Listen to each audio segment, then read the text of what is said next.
The morning her father opened the door and found a cowboy standing in the rain, hat in hand, boots caked in mud, not a dollar to his name. Clara Whitmore pressed herself against the kitchen wall and stopped breathing. She had heard what men said about her: too big, too plain, too much. She had stopped believing anyone would ever come. But he had come. If this story touches your heart, please subscribe to our channel, follow Clara's journey all the way to the end, and drop a comment telling me what city you're watching from. I want to see how far this story travels. The summer of 1883 had been brutal to Millhaven, Texas, the kind of summer that cracked the earth open and left it bleeding dust. The kind that made ranchers wake at 3 in the morning just to count their cattle and pray none had dropped in the night.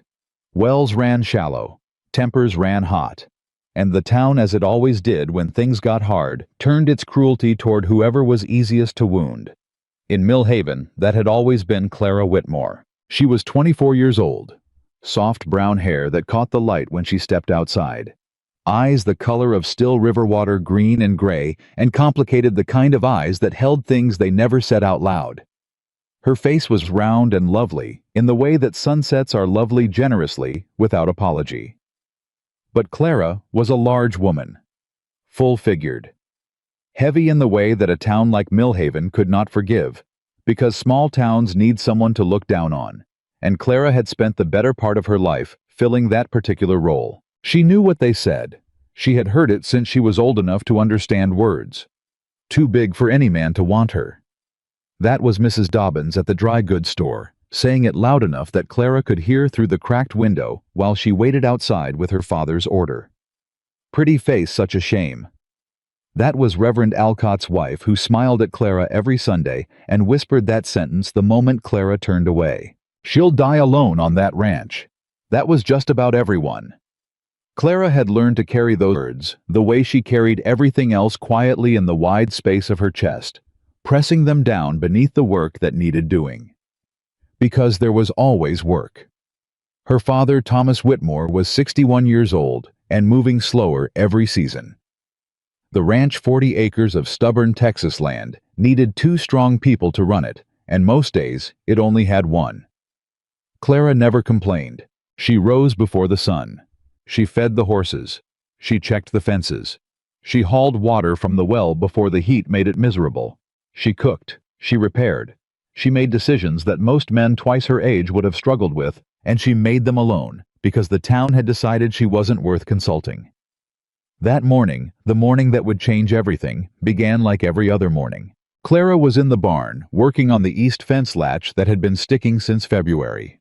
She had her sleeves rolled to her elbows, her hands wrapped around a rusted bolt, sweat already forming at her collar, though the sun had barely crested the ridge. She was muttering to herself, a habit she'd developed from too many years of no one to talk to, when she heard the sound of hoofbeats coming up the road. She didn't look up immediately. Travelers passed through sometimes. Usually they kept going. But these hoofbeats slowed and stopped. Clara set down her wrench and walked to the barn door. There was a man on a horse at the edge of her family's property, looking at the gate like he was deciding whether he had the right to open it. He was tall, even from a distance, broad in the shoulders, lean everywhere else, with the kind of posture that came from years of hard riding. His hat was dark and weather-beaten. His coat had seen too many seasons. The horse beneath him was a good one, though a dark bay with clean legs, well kept, despite everything else that looked worn about the man. He noticed her standing in the barn doorway and touched the brim of his hat. She didn't move. He opened the gate anyway and came through slowly, which she noted. A man with bad intentions didn't move slowly. He moved like he wasn't sure he was welcome, and she found herself watching him all the way up the drive until he stopped a respectful distance from where she stood. "Morning, miss," he said. His voice was low, measured.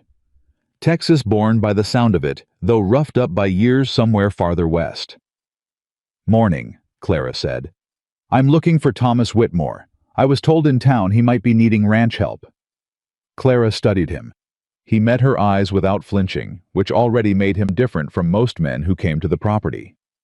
Most of them looked past her or around her, or at some point just above her shoulder, as if looking directly at her was an effort they'd rather skip. My father's inside, she said. I'll tell him you're here. What's your name? Jesse Calloway, he said. Wait here, she said. She didn't hurry. She walked back through the barn and into the house with the same unhurried pace she used for everything, because Clara Whitmore had learned a long time ago that rushing for people who might reject you was a fast way to exhaust yourself. Her father was at this kitchen table drinking coffee and reading last week's newspaper. He looked up when she came in. Man outside, she said. Says he's looking for ranch work. Name's Jesse Calloway. Thomas set down his coffee. What's he look like? Honest, Clara said, surprising herself. Her father raised an eyebrow. He moved slow coming through the gate, she said by way of explanation. Thomas nodded slowly, the way he considered everything these days, and pushed himself to his feet. I was a big man gone thin, her father. Wide shoulders that no longer filled his shirts. But he still carried himself with the particular dignity of a man who had built something from nothing and intended to die knowing it. He walked outside and Clara followed. Jesse Calloway was still sitting on his horse exactly where she'd left him, which was another thing she noted. He hadn't moved around, hadn't poked at anything, hadn't tried to look busy or impressive. He was just waiting, hat still on, hands easy on the reins. Jesse Calloway, her father said, not a question. Yes, sir. Jesse swung down from the saddle in one smooth motion and stood with his hat in his hands, taller than she'd gauged from the barn, maybe 6 feet, maybe a hair over. I heard you might be needing an extra hand. I'm a hard worker. I don't drink on the job. I know cattle and horses both. I can repair most things that break on a ranch. What brings you to Millhaven? Thomas asked. A pause. Not an evasive one, a careful one, like a man measuring what was true against what was easy. Looking for somewhere to settle, Jesse said. I've been moving a long time. I'd like to stop. Thomas looked at him for a long moment. Long enough that most men would have started talking to fill the silence. Jesse didn't. I can't pay much, Thomas said finally. I don't need much, Jesse said. Room and board and fair wages, whatever the work is worth. Thomas looked at Clara. Clara looked at Jesse. Jesse looked at Clara and then back at Thomas, because that was the polite thing to do, and he seemed to understand it.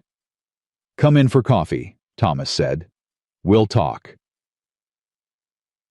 Jesse Calloway had come to Millhaven from a place called Grief. I didn't put it that way. He wasn't a man who used words like grief out loud, but Clara understood it within the first hour of sitting at that kitchen table, listening to him answer her father's careful questions. He was 36 years old. He had worked cattle ranches across 3 territories. He had no family living. He had been engaged once years ago to a woman who died of fever before they married. He had spent the years since moving from one place to another, not running from her memory exactly, but not staying anywhere long enough for a new one to take root. He answered every question directly. He didn't embellish. He didn't ask for sympathy. When Thomas mentioned that the work would be heavy in the summer heat, Jesse just said, "That's all right. I work better when I'm tired." Clara sat at the far end of the table with her coffee and said nothing, which was her habit. She watched people when she was quiet. She learned more that way than she ever did by talking. What she learned about Jesse Calloway in that first hour, he looked at her father when he spoke, not past him. He noticed her coffee cup was empty and gestured toward the pot without being asked. When her father's breathing got rough, Thomas had a chest that had never fully recovered from a bad winter 2 years back. Jesse waited without comment while the older man collected himself, not pretending not to notice, not making a fuss about it either. He was, Clara thought, a man who paid attention to people. That was rarer than it should have been. Her father hired him before the coffee was finished. The town heard about it by nightfall. In Millhaven, everything traveled faster than news ought to. Clara had made it to the dry goods store and back before Mrs. Dobbins had already rearranged the information into something more entertaining. Thomas Whitmore hired some drifter, she told the 3 women gathered near the bolts of calico. No family, no references, just rode in off the road. Who's going to watch him? One of the women asked. That's what I said, Mrs. Dobbins agreed. And with only that poor girl there. Clara picked up her parcel from the counter. She had learned not to respond. Responding meant they won twice, once when they said it, and again when it proved she'd heard. She walked out without looking at them. But on the boardwalk outside, she stopped, because Jesse Calloway was standing 20 feet away, and between him and the door of the feed store stood two men she knew well. Hank Pruitt and Dale Mercer. Brothers, both of them. The kind of men who were only brave in groups and only funny when someone smaller was the joke. Hank was saying something. She couldn't hear it at this distance, but she could see the shape of it, the wide grin, the tilted head, the gesture toward the general direction of the Whitmore ranch. Jesse's face was still. Completely still, the way a river goes still before it bends. Dale said something and laughed. Jesse said something back. Clara moved closer without quite deciding to. She was near enough now to hear Dale saying, "The Whitmore girl. Big as a barn and twice as empty. That's who you'll be working for." He slapped Hank's arm. "Good luck finding anything worth looking at out there." Hank laughed so hard, he bent forward. Jesse didn't laugh. He looked at Dale with those steady eyes and said, "I've worked a lot of ranches. Never once found the cattle doing the appraising." Silence. Hank straightened up. Dale's smile fell off his face like something knocked from a shelf. Jesse held the look for one more second, then picked up his feed sack and walked away. Clara stepped back before he turned and saw her. She didn't want him to think she needed rescuing. She didn't want him to see that her hands had gone cold at what she'd just heard. Not because of what Dale had said she'd heard worse, but because of what Jesse had said back. She stood on the boardwalk until her breathing settled. Then she went home. The first week, Jesse worked without speaking much. He arrived before Clara in the morning. She noticed his boots on the porch each dawn before she'd gotten to the barn. He fixed the east fence she'd been struggling with in under an hour. He assessed every structure on the property with the quiet thoroughness of a man who understood that a ranch's problems never announced themselves until they became emergencies, and then said to Thomas one evening at supper, "Your water trough's got a slow leak under the east corner. I can patch it tomorrow if you want." Thomas looked at Clara. Clara had known about that leak for 3 weeks and had been rationing the repair around 30 other tasks. She nodded once carefully. "Do it," Thomas said. The next morning, Jesse patched the trough. He also, without being asked, replaced 2 rotting boards on the cattle pen. Clara watched him work from across the yard, and she thought, he does a thing because it needs doing, not because someone's watching. That struck her deeply. She had spent her life in a town that only noticed what people looked like. The idea that a man might simply move through the world, fixing what was broken because it was broken. It settled in her chest like something she hadn't known was missing. She brought him water mid-morning because the heat was relentless, and she brought water to everyone who worked in it. She set it down beside him and started to turn away. "Miss Whitmore," he said. She turned back. I was looking at her, not the work, not the trough, not some point behind her shoulder. At her. "How long has that fence in the south pasture been leaning?" She blinked. "About 2 months, since the last big wind." He nodded. "I'll get to it tomorrow." "You don't have to." "I know," he said. "I want to." She didn't know what to say to that. So she said, "Thank you," and walked back to the house and stood at the kitchen window for a moment before she remembered she had things to do. On the 9th day of Jesse working the Whitmore ranch. Clara made the mistake of going into town on a Saturday. Saturday was the worst day. The street filled up. Everyone was out. And Millhaven on a Saturday felt like a place that was specifically designed to remind her of everything she was not. She kept her head down. She moved quickly. She was almost to the general store when she heard the voice. Well, look at this. Margaret Pruitt, Hank's wife, standing with 2 other women outside the milliner's shop, all 3 of them looking directly at Clara with the particular bright-eyed interest of women who have found something to discuss. Clara didn't stop walking. "Clara Whitmore," Margaret called out. "I hear you've got a man working the ranch." Clara stopped. She was never sure afterward why she stopped. She had learned not to, but something in Margaret's voice, the sweetness of it, the way it was pitched to carry, made her feet slow without her permission. "Jesse Calloway." Margaret continued, coming off the boardwalk with the other two close behind. Drifter, no family, no land. He works for my father, Clara said. Of course he does. Margaret's smile was kind, the way a trap is kind, perfectly shaped, designed to look like something else. I just hope you're being realistic, honey. A man like that working for a family like yours, people talk. People always talk, Clara said. They do, Margaret agreed. They say a woman in your position ought to be careful. A pretty face only carries so far. One of the other women made a sound that wasn't quite a laugh. Clara felt the familiar cold of it move through her, that particular chill that came not from the words themselves, but from the knowledge that the words were true to them, that they had genuinely calculated her worth and found it small. She was trying to find something to say, something that would close this without giving them more to work with, when she heard boots on the boardwalk. Jesse came around this corner from the feed store with a sack over one shoulder and stopped when he saw the grouping. He read it immediately. Clara could see him read it the way his eyes moved from her face to the women in back, catching something in the set of her jaw or the stillness of her hands. He walked over. Miss Whitmore, he said, your father asked me to find you when I was done at the store. You ready to head back? She looked at him. He was offering her something she understood, that. A door. An exit that required nothing from her except to walk through it. Yes, she said. I'm done here. She walked with him back to the wagon. She could feel Margaret Pruitt's eyes on her back the whole way. When they were out of range, she expected Jesse to say something kind or practical, some comment to fill the space.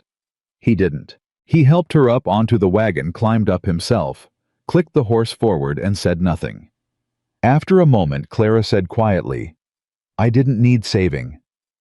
No, ma'am, he said. You didn't. Then why? Because they were enjoying it, Jessie said. And you didn't deserve an audience. She sat with that for a long moment. Then she said, Thank you. He nodded once and kept his eyes on the road. That was the day things between them shifted. Not toward anything dramatic, not toward anything she could name, just shifted. The way a temperature shifts in the late afternoon, almost imperceptible until you suddenly realize you're no longer warm. She started talking to him during the work. Small things at first. Questions about the cattle. Observations about the fences. He answered honestly and asked his own questions back about the ranch, about what had worked in previous summers, about the water sources when the creek ran low. He listened to her answers with the same attention he gave to everything, and she found herself saying things she hadn't said out loud in years. Ideas about how to rotate the grazing. A theory she'd had about the East Well's depth. A plan for the root cellar she'd been meaning to implement for 3 seasons. I didn't dismiss any of it. That's a good idea, he said once about the well. I'd start there. You think it would work? I think you've been running this ranch mostly alone for a while, he said. And it's still standing. So yes, I think your ideas work. Clara didn't respond immediately, because no one had ever said that to her before. Not like that. Not plainly the way he said things, as simple fact, not as encouragement meant to be kind. Later that evening, after Jessie had gone to the bunkhouse and her father had gone to bed, Clara sat on the porch in the cooling dark and thought about a life in which someone looked at what you'd built and said it's still standing. She didn't cry. She was too tired for that, and besides, the feeling wasn't sadness exactly. It was something more like recognition. Thomas Whitmore was not a foolish man. He had watched Jesse Calloway for 2 weeks before he said anything. He had watched his daughter too, the way she moved differently in the mornings, with a little more purpose than the grinding determination he was used to seeing. The way she mentioned Jesse's name in passing, not deliberately, the way you mention something you're not yet conscious of mentioning. He waited until a Sunday evening when Clara had gone out to check the horses, and Jesse was sitting on the porch step, whittling something small from a piece of cedar. Thomas lowered himself into his chair with the careful deliberateness of a man who no longer took standing and sitting for granted. "You got plans?" Thomas asked. Jesse looked up. "Sir." "Plans," Thomas said. "You told me you've been moving a long time. You looking to keep moving?" Jesse set down his whittling. "No, sir, I'm not." "Then what are you looking for?" A long pause. Honest, not evasive. "I'm not entirely sure yet," Jesse said, "but I think I'm starting to recognize it." Thomas looked at him steadily. The porch was quiet. The cattle were settling. The sky was going purple and gold in the west, the way Texas skies did in the summer evenings, dramatic and indifferent, beautiful, whether you looked at it or not. "My daughter," Thomas said, "is the finest person I have ever known.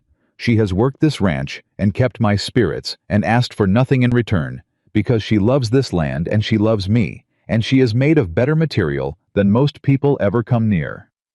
Jesse didn't look away. "The town has treated her unkindly," Thomas continued, voice level, "for reasons that are their failure, not hers. She has carried that her whole life." "I know," Jesse said quietly. "Do you?" "Yes, sir, I do." Thomas studied him for another long moment.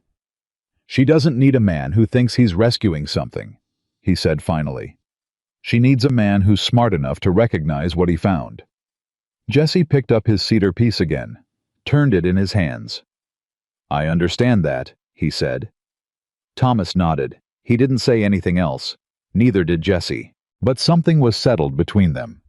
Something that had no words, because it didn't need them, the way certain agreements between certain men don't. 3 days later, Jesse did something that Clara didn't expect. She had gone out to repair the gate on the south pasture, a two-person job she'd been doing alone for years by wedging a rock under one hinge and wrestling the other. She arrived to find Jesse already there, tools laid out, looking at the gate with the expression he used when he was calculating a problem. "My father tell you?" she asked. "No," he said. "I saw the rock trick last week. Figured you'd be out here eventually." She looked at the rock, then at him. "You've been watching me work," she said. Not accusatory, just noting it. "Yes, ma'am," he said. It didn't embarrass him. "You know things about this ranch that I'll never know. Watching you is how I learn." She picked up her side of the gate. They worked in the easy silence she was becoming accustomed to with him, the kind that wasn't uncomfortable but was full, the way good silences are full. After a while, she said without looking up from the hinge, "Why did you come to Millhaven specifically?" "Someone in the last town mentioned Thomas Whitmore had good land and needed help. People in that town talk about my father.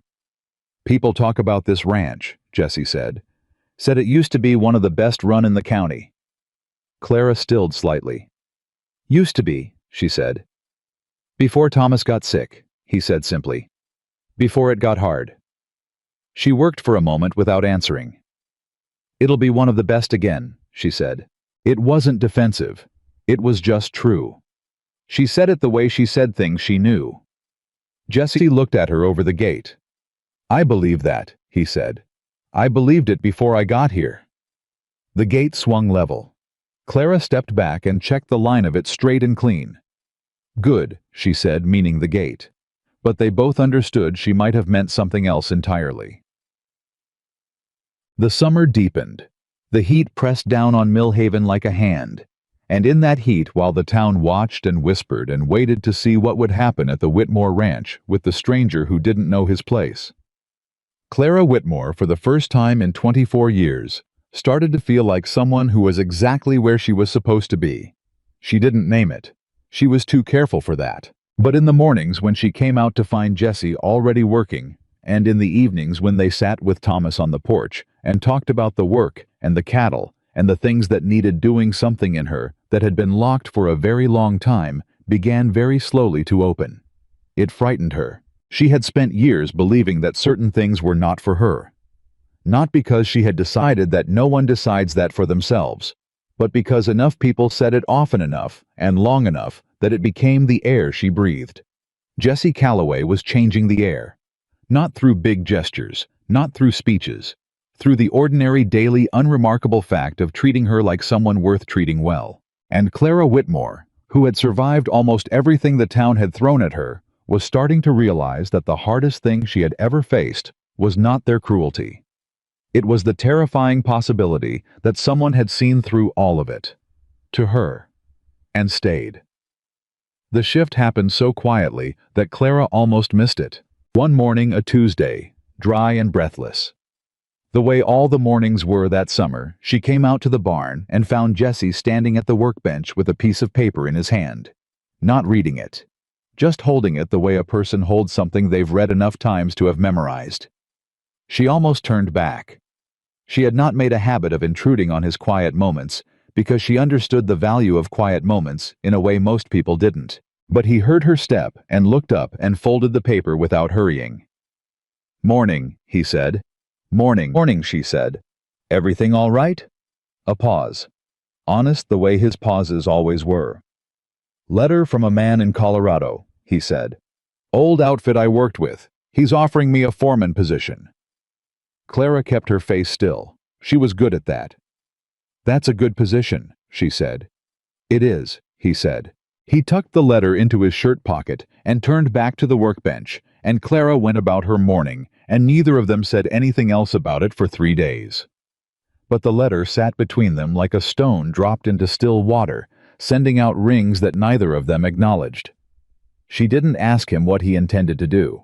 She had too much pride for that, and besides, she knew the answer she was afraid of. A man like Jesse Calloway, capable, steady, the kind of man who made every problem smaller just by being in the vicinity of it, did not belong on a struggling 40-acre ranch in Millhaven, Texas.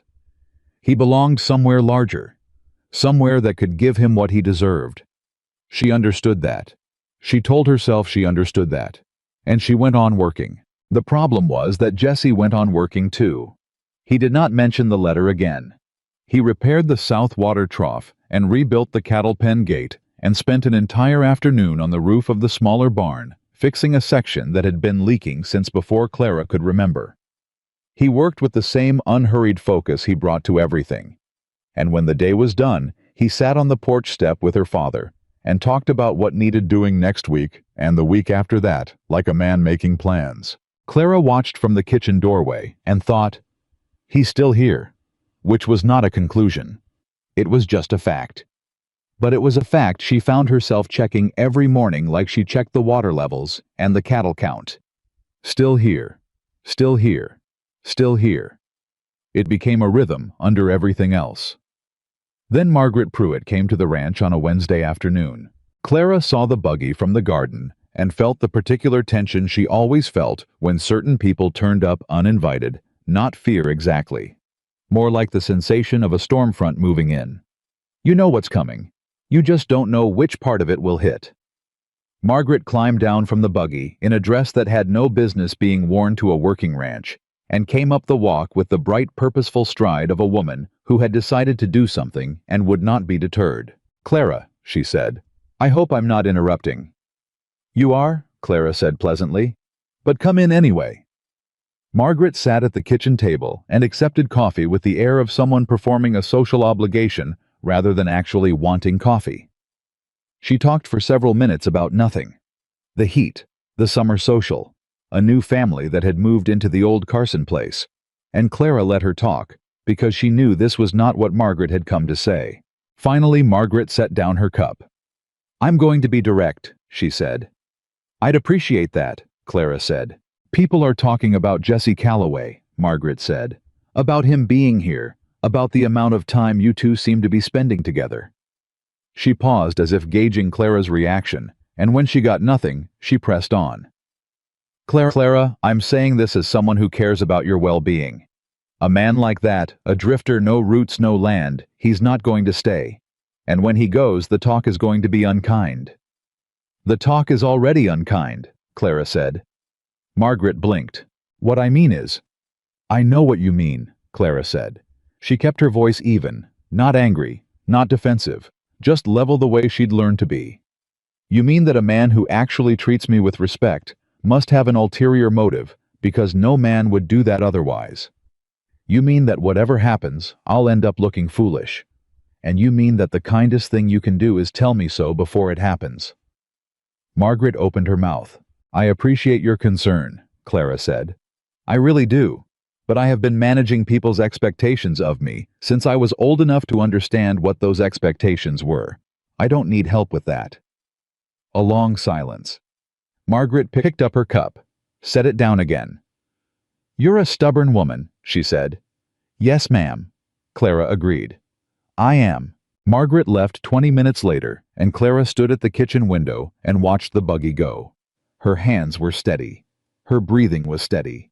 But something in her chest was beating a little harder than usual, because Margaret wasn't entirely wrong, and Clara knew it. She was afraid. Not of what the town would say. She had made her peace with that long ago.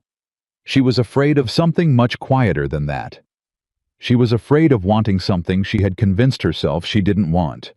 She was afraid that Jesse Calloway had come into her life and cracked open something she had very carefully sealed, and that when he left, because men like him always moved on, she would not be able to seal it again. She washed Margaret's coffee cup. She went back to work. That was what she knew how to do. Jesse was at the cattle pen when she came through the yard running a check on the water levels, and he looked up when she passed and said, "Everything all right?" "Fine," she said. He looked at her for a moment longer than the question required. "Margaret Pruitt's buggy," he said. She come to warn you off something." Clara stopped walking. She turned to look at him, and he was watching her with those steady eyes, not unkind, not amused, just paying attention the way he always paid attention. "Something like that," she said. Jesse nodded slowly the way he absorbed information he'd already half anticipated. "What did you tell her?" he asked. "That I could manage my own expectations," Clara said. Something moved across his face. Not quite a smile. Something quieter than a smile and more serious. "That's true," he said. "You can." He went back to the water levels. Clara stood there for a moment longer than she needed to, then kept walking. That night, she sat on the porch after her father went to bed, which was a habit she'd had 4 years, the 1 hour of the day that was entirely hers. The heat had broken slightly with the evening, and the sky was enormous, the way Texas skies were enormous, and she was sitting with her coffee going cold in her hands when she heard the bunkhouse door. Jesse came out and stopped when he saw her. "Sorry," he said. "Didn't mean to intrude." "You're not," she said, because he wasn't. He sat on the step below her chair, a respectful distance, a considered position, and they were quiet for a while in the way that had become natural to them. And then, without looking at her, Jesse said, "I wrote back to the man in Colorado." Clara's hands tightened slightly on her cup. "What did you say?" she asked. "I said thank you," he said. And no, quiet. The night moved around them. "Why?"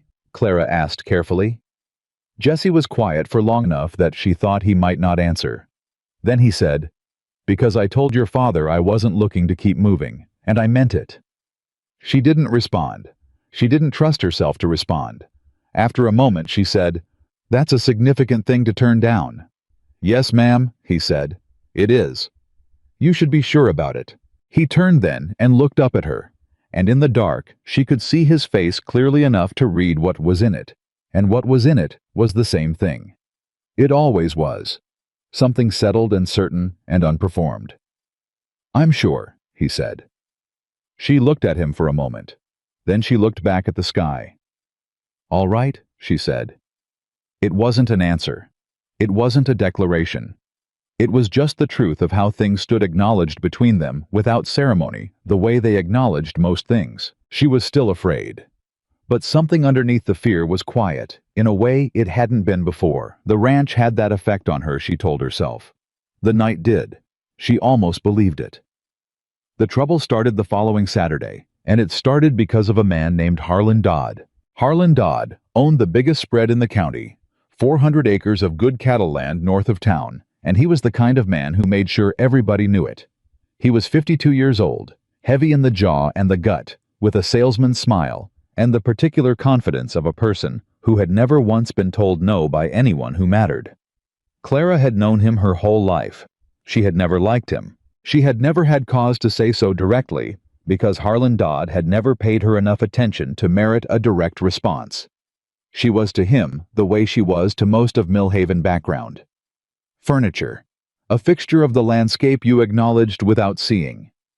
Until Jesse Calloway started working at the Whitmore Ranch. And then apparently Clara Whitmore became interesting. She didn't understand it at first. She understood it on the Saturday afternoon when Harlan rode up to the ranch with two of his men, and a smile she didn't trust, tipped his hat and asked to speak with Thomas. Her father came out.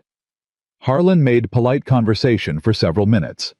The cattle, the summer, the drought that everyone was now starting to quietly worry about. And then, with the easy casualness of a man playing cards, he knows are good, said, "Thomas, I've been thinking. You've got good land here, good location, and it's clear managing it is getting hard." He paused. "I'd be willing to make you a fair offer." Thomas looked at him. "I'm not selling," Thomas said. "I haven't named a price yet," Harlan said pleasantly. "Doesn't matter," Thomas said. Harlan's smile didn't change, but something behind it did. He glanced toward Clara, who was standing near the barn door, and then toward the bunkhouse where Jesse had just appeared in the doorway, taking in the situation. "A man working he can't manage isn't doing himself any favors," Harlan said. "And with all due respect, Thomas, you've got a daughter who's going to be running this alone before long. What's she going to do with 40 acres? "Same thing she's always done," Thomas said. "Manage them." Harlan looked at Clara again. This time it was not the look that dismissed her. It was a different look, measuring, and not in a way she liked. "Clara," he said, "you're a sensible woman. What do you think?" She met his eyes. "I think my father gave you his answer." Harlan held her gaze for a moment. Then he looked at Jesse, who had come down from the bunkhouse and was now standing in the yard, hands loose at his sides, expression entirely neutral. "Your ranch hand?" Harlan asked, tilting his head at Jesse. "Jesse Calloway," Clara said. Harlan looked at Jesse the way a man looks at something he's categorizing. "You got a stake in this property, Calloway?" "No, sir," Jesse said. "I work here."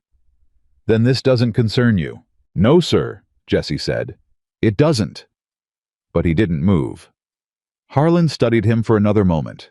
Then he looked back at Thomas and pulled out a card from his breast pocket and held it out.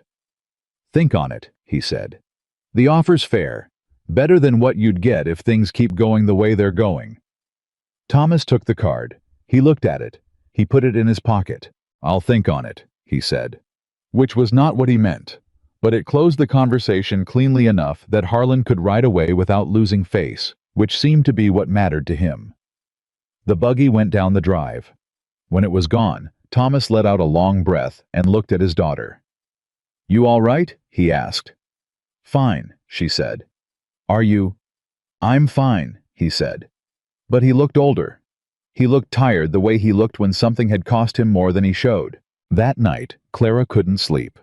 She lay in the dark and stared at the ceiling and thought about what Harlan Dodd had said, not the offer, because that was simple enough to dismiss. But the thing underneath the offer, the implication that the ranch was already failing, that her father was already failing, that a woman like her alone on 40 acres was not a person in control of a future, but a problem waiting to be solved. She had heard versions of that her whole life. She had gotten better at not letting them in. But at 3 in the morning in the dark, they found the cracks. She got up before dawn the way she always did and went out to the barn. Jesse was already there, not working yet, sitting on the old stool near the door, drinking coffee from the tin cup he brought from the bunkhouse, looking at nothing in particular. He looked up when she came in. "Couldn't sleep either," he said. "Not a question." "No," she said.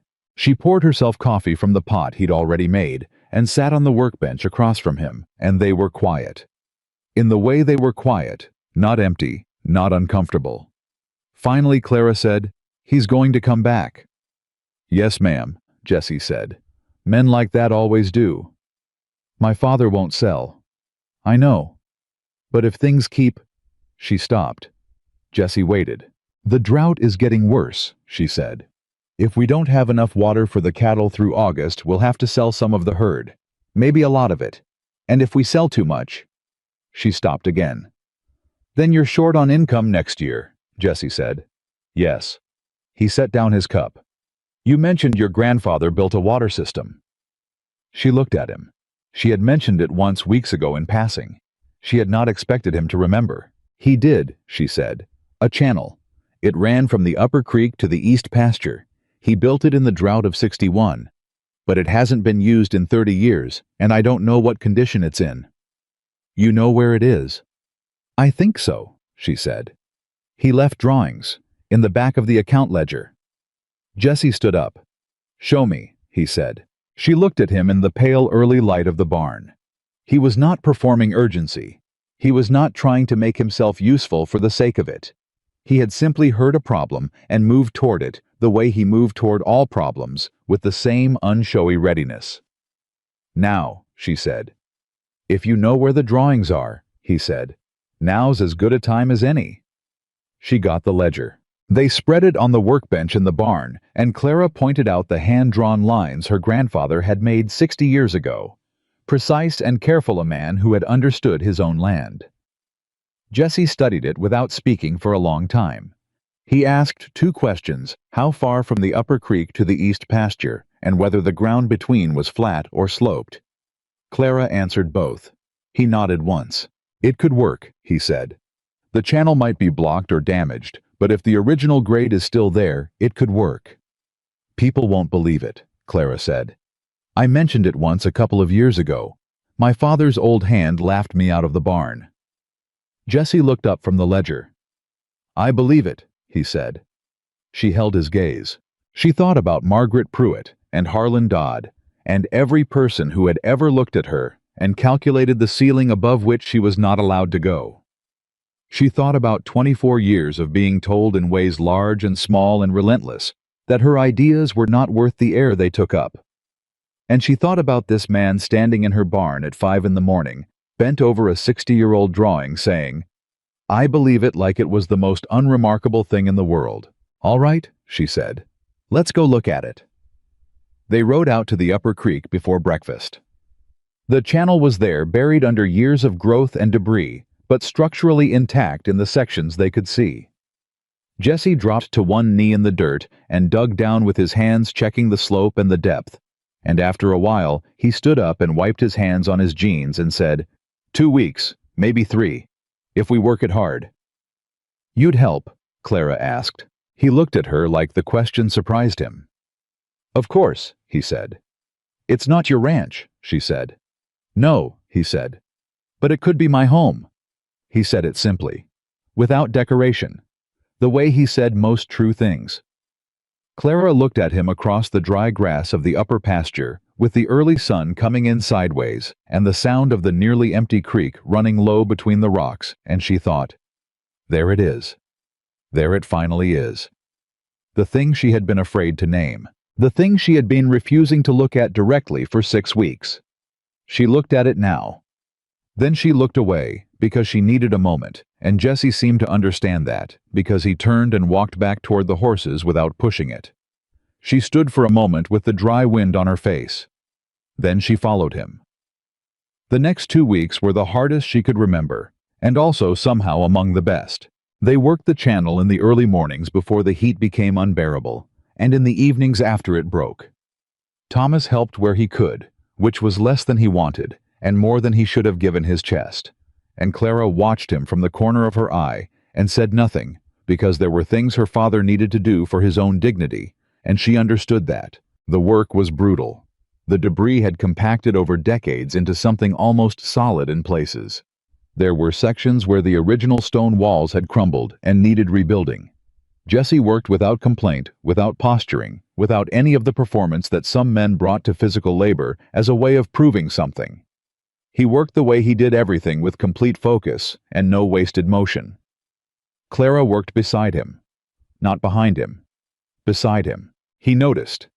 She could tell he noticed by the way he adjusted, always including her indecisions, always turning when he had a question. Treating her knowledge of the land and the system as essential rather than supplementary. Twice she caught a mistake he was about to make in the channel grade, and both times he stopped immediately when she pointed it out and said, "You're right, good catch." He didn't say it the way people say it to be kind. He said it like a man who was genuinely glad to be working with someone who knew what they were doing. On the 11th day, Hank Pruitt and 2 other men from town rode out to see what was happening. They stood at the edge of the work and watched for a while without dismounting, And then Hank said, "What in the world are you people digging up?" "Water channel," Jesse said. He didn't look up from the stone he was resetting. "A water channel," Hank repeated. He looked at Clara. "This your idea?" "My grandfather's idea," Clara said. "I'm just finishing it." Hank looked at the channel. He looked at Jesse. He looked at Clara. His face ran through several expressions: skepticism, the urge to mock, and something else that she recognized as the beginning of uncertainty. Because it looked real. Whatever they were building, it looked like it might actually work. "Harlan Dodd's going to hear about this," Hank said finally. It was meant to be a threat. "I expect he will," Clara said. Hank and his men rode back to town. Jesse watched them go. Then he picked up his tool and went back to work. "You're not worried about Dodd?" Clara asked. "I'm more worried about this grade in Section 4, Jesse said. "Hand me that level." She handed it to him. She found herself smiling, which was not something she did easily or often. But it faded when her father collapsed 3 days later. It wasn't severe. Thomas would be the first to say it wasn't severe, and he said so repeatedly and forcefully from the moment Jesse got him inside and onto the bed. His breathing had finally caught up to all the pushing it had taken. The doctor came out from town and spent an hour with him and came out looking serious. "He needs rest," the doctor told Clara in the hallway. "Real rest, not whatever he's been doing." "He won't," she started. "He doesn't have a choice," the doctor said. Clara stood in the hallway and felt the weight of the ranch settle entirely onto her shoulders. She had carried most of it before, but there had always been her father, not always capable, not always well, but present. A hand on the other end of whatever she was carrying. She stood very still in that hallway. Jesse appeared at the end of it. "I didn't say anything." He looked at her face and read what was in it, and then he said, "The channel's almost done. 2 more days, maybe 3. She understood what he was telling her. He was telling her to hold on. "My father can't—" "I know," Jesse said. "That's all right. I've got it." "Jesse." She stopped. "You can't do it alone." "I'm not alone," he said. "You're here." She looked at him. Her hands were cold. Her chest was tight. She was trying very hard not to show how frightened she was because she had learned over a long life that showing fear gave it too much room. "I don't know if the channel will be enough," she said quietly. "Even if it works, even if it brings water to the east pasture, I don't know if it's enough to get through August. The herd's already stressed. If we lose more than a dozen head, then we deal with that when it happens," Jesse said. "Right now we finish the channel." She looked at him for a moment longer. Then she nodded. She went to sit with her father. Jesse went back to work. That night after Thomas was sleeping and the house was quiet, Clara sat at the kitchen table with the account ledger open in front of her. Not the old one with the grandfather's drawings. The current one. The one with the numbers. The numbers were not good. She had known that. She had known it for a year, maybe more. But knowing a thing and seeing it written in ink were different experiences. And she sat with the difference for a while in the quiet kitchen, with the lamp turned low and the night pressing in at the windows. She heard boots on the porch. A knock at the door light, not urgent. She opened it. Jesse stood there with his hat in his hands and a look on his face she hadn't seen before. Not the settled certainty. Something more careful than that. "I found something," he said. "In Section 6 of the channel. You need to see it." She didn't ask questions. She pulled on her boots and followed him out into the dark. He had a lantern. He led her out to the channel to the section they'd been working on that afternoon. He crouched down and held the lantern low, and Clara crouched beside him, and in the light she could see what he'd found. Her grandfather's original stonework. Completely intact. A full 12-foot section perfectly preserved. The stone fitted so precisely that 60 years of Texas earth had not moved it an inch. She put her hand on it. The stone was cool, solid. "He built it right?" Jesse said quietly. "Your grandfather. He built it to last." She kept her hand on the stone. She was not going to cry. She was absolutely not going to cry, because Clara Whitmore had not cried in front of anyone in years, and she was not about to start in a ditch at midnight. But something happened in her face that she couldn't entirely stop, and Jessie being Jessie saw it and said nothing, and just held the lantern steady. After a moment she said, "He was a stubborn old man. Everyone said so." "Good kind of stubborn," Jessie said. "Yes," she said. "The best kind." She stood up, brushed the dirt from her hands. "2 more days," she said. "2 more days," he agreed. She started back toward the house. She had gone about 20 feet when she heard him say her name, not Miss Whitmore, just Clara, and she stopped. She turned. Howe was still crouching by the channel lantern in hand, looking at her across the dark yard. "Whatever happens with the channel," he said. "Whatever happens with the herd, or the drought, or Harlan Dodd." He paused. "I'm not going anywhere." She stood very still. "You don't have to say that," she said. "I know," he said. "That's why I'm saying it." She looked at him for a long moment. At this man in a ditch in the middle of the night, holding a lantern over her grandfather's stonework, telling her in the plainest possible terms that he intended to stay. She thought about everything she had been taught to believe about herself. All the versions of not enough and too much, and no one will that had been layered into her over 24 years, until they felt like facts instead of cruelties. She thought about her grandfather, who had built something that lasted 60 years. She thought about her father, who had built something worth fighting for. She thought maybe building things is what the Whitmore women do. Maybe I've been building too and didn't know it. "All right," she said. She went inside. She did not sleep much. But for the first time in a long time, the numbers in the ledger did not feel like the whole story. The channel opened on a Thursday morning, and it worked. Clara stood at the east pasture gate and watched the water move through her grandfather's stonework and into the dry trough, and she did not say anything for a long time. Jessie stood a few feet behind her. Thomas was on the porch, too weak to come out, but close enough to see, and when the water reached the trough and the cattle moved toward it with that particular urgency of animals that have been waiting. Clara heard her father make a sound from the porch that she had not heard from him in a very long time, something between a laugh and a breath. She turned and looked at Jessie. He was watching her, not the water. "It worked," she said. "You said it would," he said. She turned back to the trough. The cattle were drinking. The water was steady and clean, running down the grade her grandfather had calculated 60 years ago with nothing but math and knowledge and the stubborn certainty that it was possible.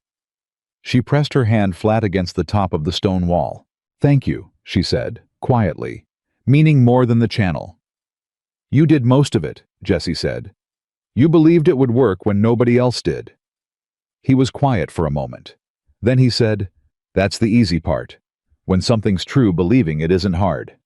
She didn't answer, but she kept her hand on the stone for another long moment before she turned and walked back toward the house, and when she passed the porch, her father reached out and touched her arm and said nothing at all, and that said everything.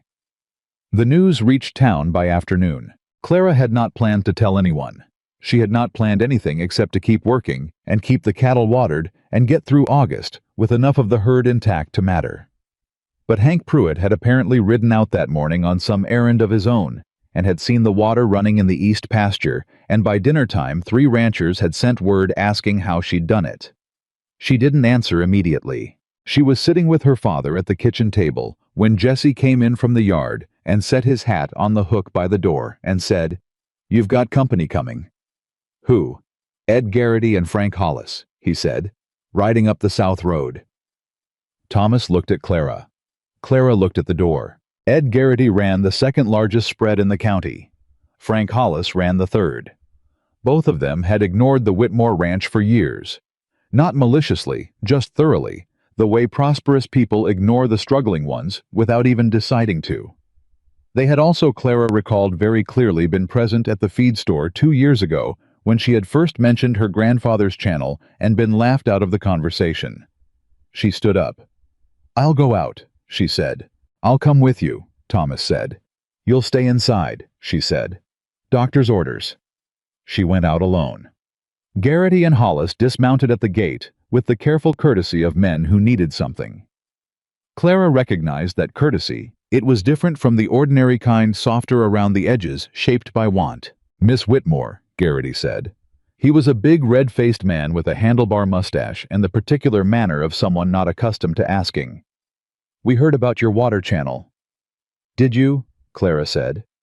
"We did," Hollis said. He was thinner, quieter, with the look of a man who chose his words carefully and resented needing to choose them now. "Our east pastures are running dry. 3 other ranchers in the same situation." Clara looked at him steadily. "I seem to recall," she said, "that the last time I mentioned this channel, the general response was that a woman shouldn't concern herself with ranch engineering." Garrity had the grace to look uncomfortable. Hollis looked at his hat brim. "That was a mistake," Hollis said. "On our part." "Yes," Clara said. "It was." She let that sit for a moment. Then, "Come inside. I'll show you my grandfather's drawings." She showed them. She explained the grade system, the stone construction, the water source. She answered questions clearly, and without embellishment, and when Garrity asked twice if she was certain about the numbers, she said both times, yes, without adding anything to soften it. Jesse sat at the far end of the table and said nothing. He was there because he understood these things, and because if technical questions came up, she might need him. He did not speak unless she looked at him. When she looked at him, checking a measurement from the drawing, he gave the number immediately and without preamble. Garrity and Hollis left with copies of the drawings and a promise to send help if any labor was needed to extend the channel. When they were gone, Thomas called from the bedroom. "Well, they're going to try it," Clara called back. A pause. "Did they apologize?" Thomas asked. "Sort of," she said. "Good enough," he said. Jesse picked up the lantern from the table and said, "You handled that well." "I was angry," she admitted. "I know," he said. "You hit it completely." She looked at him. "Is that a compliment?" "It's an observation," he said. "The compliment is that you were right and you knew it and you didn't need them to admit it before you helped them. That takes character." She didn't have an answer for that. She went to check on her father. She was getting better at not having answers when Jesse said true things about her. Not because the words were unwelcome, but because they required a response she hadn't yet figured out how to give, and she refused to give a false one. The following Monday, Harlan Dodd came back. This time he didn't send advance notice. He rode up with 4 men, not ranch hands. Something else men with a certain quality of stillness that Clara recognized as hired and dismounted at the gate with the same pleasant expression he always wore, which had begun to remind her of a brand new trap. Jesse was at the barn. He came out when he heard the horses. Harlan looked at him, then at Clara, then at Thomas on the porch. "Thomas," he said, "feeling any better?" "Better than I look," Thomas said. "Glad to hear it." Harlan's eyes moved over the property with the practiced assessment of a man calculating value. They landed on the east pasture where the cattle were grazing in the green that had started to return now that the water was running. His expression didn't change, but something behind it did. "Heard about your water system," he said to Clara. "Word travels fast," she said. "It does," he smiled. "I also heard you've been helping Garrity and Hollis with their pastures." "I shared information," she said. "That's not the same thing." "No," he agreed. "But it shows community spirit." He paused, letting that land like it was a compliment, then continued. "I've been thinking, Clara. What you've done here is impressive, genuinely. I underestimated this ranch." He spread his hands in a gesture of transparency. "I'd like to make a new offer. A partnership, not a sale. You keep the name, keep running the day-to-day. I provide capital and stability." Clara looked at him. She understood what he was doing. The channel had changed her property's value and her standing in the community, and Harlan Dodd was recalibrating. He was not offering partnership because he respected her. He was offering partnership because he had miscalculated the price of the land and now wanted to reacquire it through a different door. "No thank you," she said. Harlan's smile stayed in place, but she could see the work it was taking. "You haven't heard the terms," he said. "I don't need to," she said. "This ranch isn't for sale, and it isn't for partnership." "Clara." His voice shifted, still pleasant, but with an edge underneath it now, like a knife in a drawer. "You're a practical woman. Your father isn't well. The drought isn't over. You've solved one problem, but there'll be others. A ranch this size run by—" He stopped himself. "By who?" she said. He recalibrated again. "By two people and a hired hand." "Then say that," she said. "Don't start a sentence you won't finish." A silence fell over the yard. Jesse had moved without appearing to move to a position slightly forward and to Clara's left. He was not threatening. He was not posturing. He was simply there in the way that certain presences are simply there, solid, deliberate, impossible to ignore. One of Harlan's men shifted in his saddle. Harlan looked at Jesse. "You got something to add, Calloway?" "No, sir," Jesse said. "Miss Whitmore seems to be handling it." "She is," Harlan said. "I just wonder if she understands what she's handling." He looked back at Clara. "I know people in the county land office. I know people on the bank board. That's not a threat, that's just information." "I have information too," Clara said. "I know this land. I know this water system. I know every acre of this ranch and what it's worth and what it can produce." She held his gaze. "And I know the difference between a man who wants a partner and a man who wants to own something he couldn't take any other way." The four men behind Harlan were very still. Harlan looked at her for a long moment with an expression she hadn't seen from him before. Not anger, something more calculated than anger. Assessment. The way a man looks at something he's realized he's been wrong about. "You've changed," he said finally. "No," she said. "You just weren't paying attention before." He put his hat back on. "I'll be in touch," he said. "You can try," she said. He rode out. When the sound of hoofbeats faded, Clara became aware that her legs were not entirely steady. She had not shown it. She was quite certain she had not shown it. But the moment Harlan's dust disappeared down the road, she sat down on the porch step because standing suddenly required more effort than she had available. Thomas looked at her from his chair. "You all right?" he asked. "Yes," she said. "Give me a minute." Jesse crouched beside the step. I didn't say anything. He was just there in the same way he'd been there in the yard, solid and present, and not requiring anything from her. After a moment, she said, "He's going to do something." "Yes," Jesse said. "What?" "I don't know yet," he said. "But men like that don't go away clean." She nodded. "We need to be ready," she said. "We will be," he said. She looked at him sideways. "How are you so calm?" "I've dealt with men like Harlan Dodd before," Jesse said. "They're powerful right up until the thing they're threatening doesn't scare you anymore. Then they're just loud." She thought about that. "What if I'm scared?" she said. It was the most unguarded thing she had said to him. He looked at her steadily. "Then you're scared and you do it anyway, which is what you've been doing your whole life." She sat with that for a moment. Then she stood up, brushed off her skirt, and went inside to check on her father. The thing Harlan did came 5 days later, and it came through the bank. A letter arrived for Thomas Whitmore from the First Territorial Bank of Millhaven. Clara opened it because Thomas was having a bad morning with his chest, and the letter informed Thomas that based on a review of current land valuations and outstanding accounts, the bank was requesting full repayment of the outstanding balance of the Whitmore property loan within 60 days. Clara read it twice. Then she sat down. The loan had been in place for 11 years. It had always been managed quietly, paid on time in smaller installments, never called in. Calling it in full in 60 days in the middle of a drought, it was not standard practice. It was pressure. Shaped like paperwork, but pressure.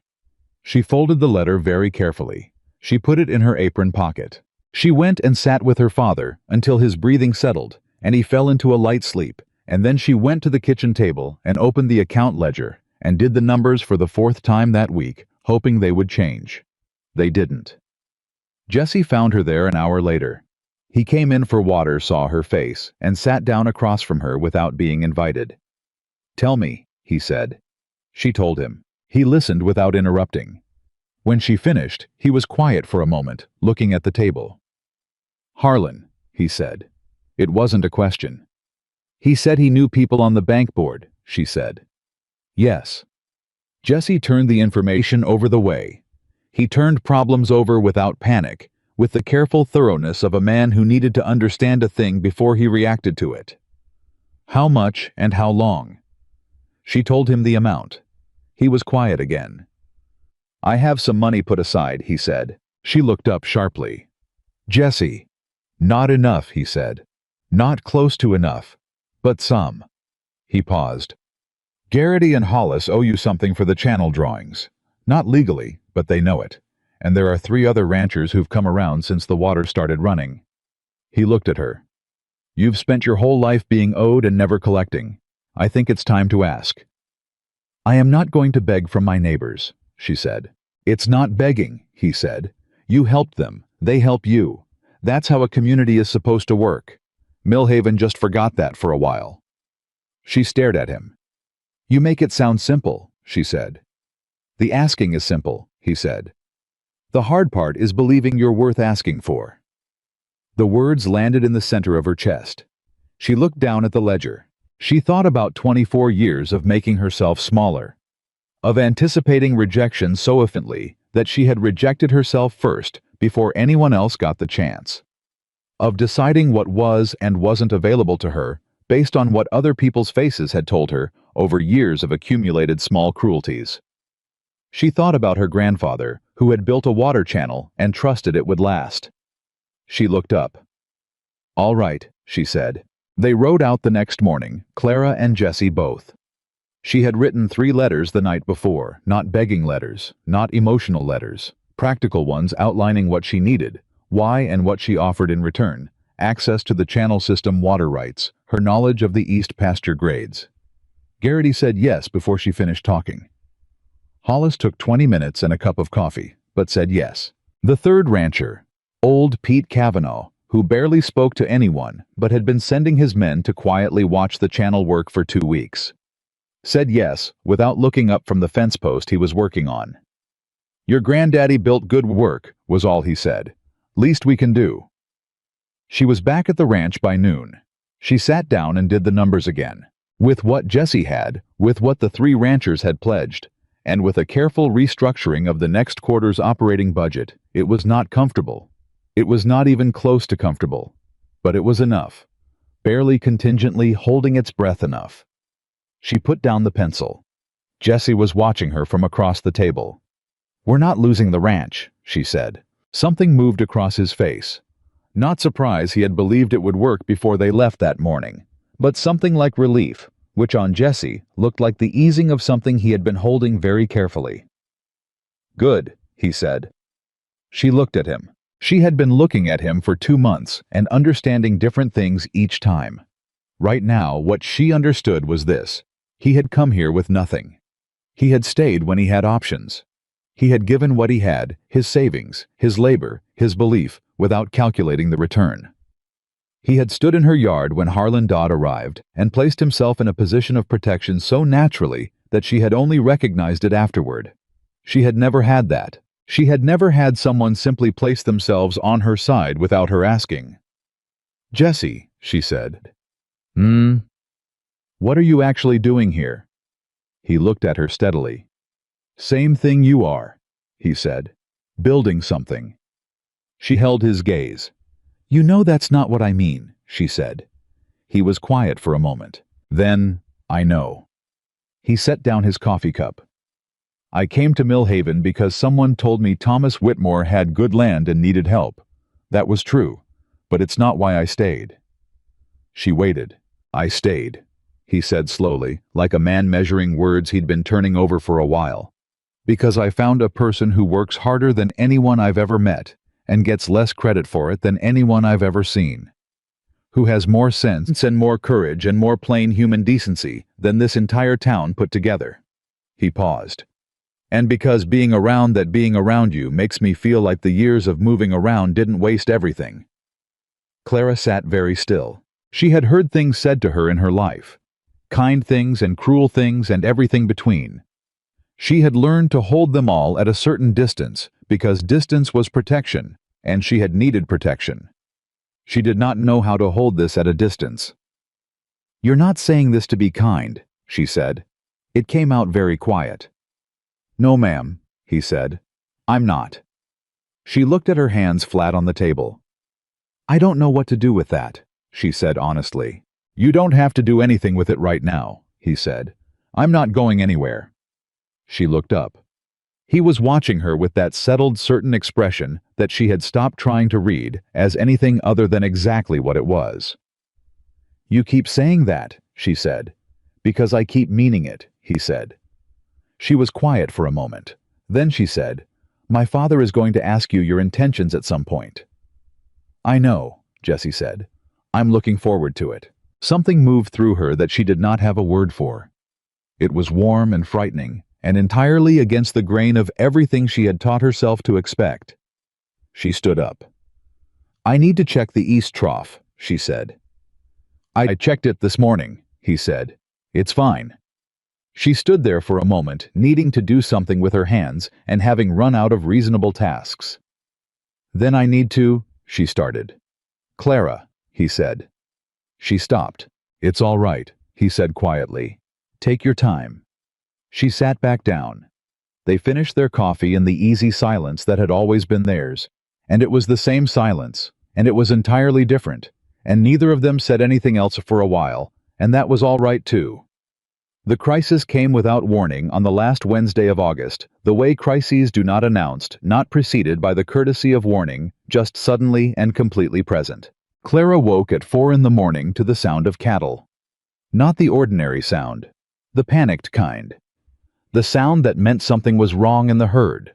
The sound that bypassed the brain and went directly to the body, and she was out of bed and pulling on her boots before she was fully awake. She hit the porch at the same time Jessie came out of the bunkhouse. The south pasture fence was down, not broken cut. 3 clean sections low to the ground, the kind of cut that takes tools and intention. And through the gap in the dark, the herd was moving. Not running yet, but beginning to shift with that collective animal intelligence that preceded panic, 50 head of cattle responding to something wrong in the air. "Jessie," she said. "I see it," he said. He was already moving toward the barn. "The Harlan. Later," he said. "Cattle first." They rode out into the dark together. Thomas awake on the porch, calling after them with instructions he knew they already knew. The next 2 hours were the hardest physical work Clara had done in years, riding pattern around a spooked and moving herd in the dark, working by instinct and sound, more than sight. Jessie's voice cutting through the noise with the calm authority of a man who had done this 100 times. He was extraordinary with the cattle. She had known he was good. She had not known he was this good, moving his horse with a precision that looked effortless, reading the herd's direction before it committed to it, placing himself exactly where the next break would come a full 10 seconds before it happened. She matched him as well as she could, and she was good too. This was her herd, her land. She knew every behavioral pattern of every animal, and together they held the line, and then they began to turn it, and then slowly, in the long gray period before dawn, the herd settled. Clara leaned over her horse's neck and breathed. She was shaking, not from cold. Jessie rode up beside her. "You all right?" he asked. "Yes," she said. Then, "Who does that? Who cuts a fence in the middle of the night?" "Someone who wanted to create a problem," Jessie said. "A bad enough problem that you'd be dealing with consequences for weeks." He paused. "Someone who knows you've just solved your water situation and decided to create a new crisis." "Harlan," she said. "Can't prove it," he said. "I know," she said. "But we both know." She looked at the broken fence in the early light. 47 of the 50 head were accounted for. She had 3 missing. In the dark and the brush, 3 animals. Loose, a significant enough loss if they weren't found. And even if they were found, the fence would take a day to repair, and the herd would be stressed, and the whole operation would be set back by at least a week. She thought, this is what he wants. Not just the land. He wants me exhausted. He wants me making decisions from desperation. She straightened in the saddle. "Where would they go?" Jessie asked. "The 3 missing ones." "East," she said immediately. "There's a draw about a mile out. They go there when they're scared." "Show me," he said. She showed him. They found the 3 cattle in the draw, as she had said, and brought them back. And by the time the sun was fully up, they were riding into the yard to find Thomas on the porch and 2 of Pete Kavanaugh's ranch hands standing in the drive. "Pete sent us," one of the men said. "Heard there was trouble." Clara looked at them. She looked at Thomas. She looked at Jesse. "Word travels fast," she said for the second time that week. "Pete was up early," the man said. "Saw riders on the south road before dawn. He figured something was wrong." Jesse dismounted. He looked at Clara and said in a voice too quiet for the others to hear, "Harlan made a mistake." "What mistake?" she said. "He moved in the dark," Jesse said. "And people in this county are starting to pay attention to what happens to this ranch." He paused. "He thought you were alone. You're not anymore." She looked at Pete's men. She looked at the fence that would need repairing. She thought about the account ledger with the numbers that barely added up, and the water channel that her grandfather had built to last, and the cattle in the south pasture that were hers, that she had raised and known and cared for, and the ranch that was her father's life and her own, and everything that had been built here over 3 generations of stubborn, difficult, unglamorous work. She thought about Jesse Calloway, who had turned down a foreman's position in Colorado and stayed in a ditch in the middle of the night to hold a lantern over stone that had lasted 60 years. She dismounted. "Let's fix the fence," she said. They worked all morning. Pete's men worked alongside Jesse without being asked to do more than they'd come for, and then did more anyway. And by early afternoon, the south fence was rebuilt stronger than it had been before. Thomas sat on the porch and watched and said nothing for a long time. Then he said, "Jesse." Jesse looked up. "Come here a minute," Thomas said. Clara watched from the fence line as Jesse crossed the yard and stood at the foot of the porch steps. She was too far to hear the words clearly. She could see her father's face and Jesse's back. She could see the quality of the conversation, not brief, not casual. The kind of exchange that had weight. After a while, Jesse nodded. He nodded once more. Then he turned and came back across the yard, and when he reached Clara, he looked at her with an expression she hadn't seen from him before. Something that sat very close to the surface, less controlled than his usual. "What did he say?" she asked. Jesse was quiet for a moment. He said, Jesse told her carefully, that you are the finest person he has ever known, and that any man who walks this land beside you should understand exactly what that means. Clara felt something move through her that she could not name and did not try to. She looked at her father on the porch. Thomas lifted one hand, just slightly, just enough. She looked back at the fence they had rebuilt. She thought built to last. She thought the best kind of stubborn.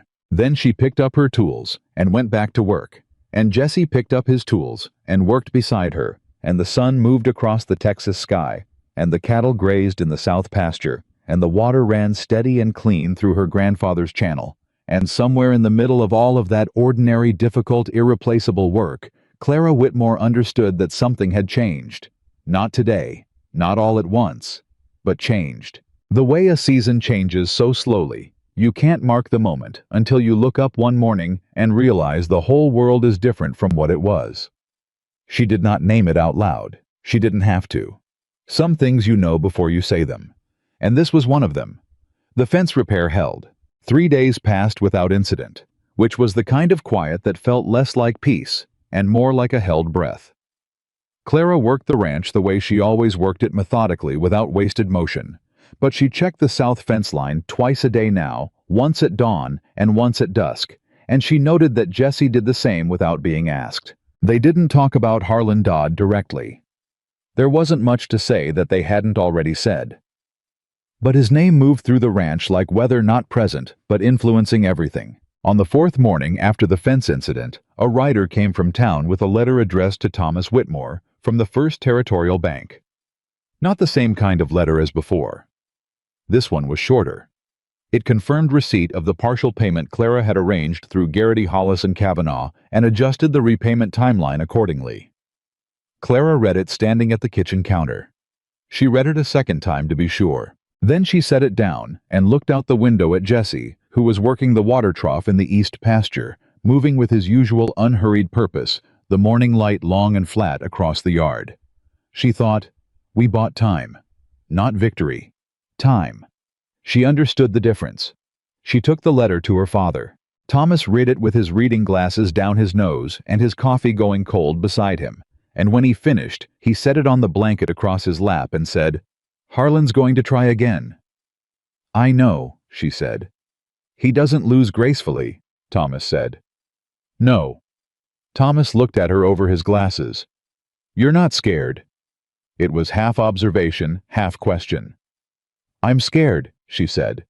"I'm just not letting it run the ranch." He looked at her for a long moment, with the expression he wore when he was seeing her, rather than just looking at her. Something deep and quiet in it.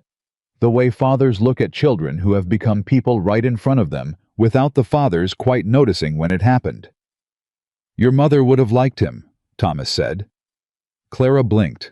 Her father had not mentioned her mother in months. "Jessie," she said. Thomas picked up his coffee. She had a gift for seeing what people were made of. Took her about 10 minutes with a person, and she was never wrong. He took a sip. She'd have had him figured out before he finished tying his horse. Clara sat down in the chair beside the bed. "What do you think she would have said?" she asked. Thomas smiled, the real one, the one that started slowly and reached his eyes. She would have said, "Thomas, that man has been waiting for your daughter his whole life without knowing it." Clara looked at her hands. "Papa," she said. "I'm not pushing," Thomas said. "I'm just telling you what I see, because I don't know how much more time I have to tell you things, and I'd rather say them than not." She looked up sharply. "You're not," she started. "I'm fine," he said. "For now. But I'm not stupid, Clara. My chest knows things my pride doesn't." He set down his cup. "I want to see you settled before I go. Not because I think you need a man. Lord knows you don't. But because you deserve to be loved by someone who deserves you. And that's rare. When it's right in front of you, you don't want to talk yourself out of it." She was quiet for a long time. The house made its small sounds around them. The settle of old wood, the wind at the window, the distant sound of the cattle. "I'm afraid," she said, very quietly. The same admission she had made to Jessie in the yard, and no easier for the repetition. "Of what?" Thomas asked. "That it's not that I've misread it.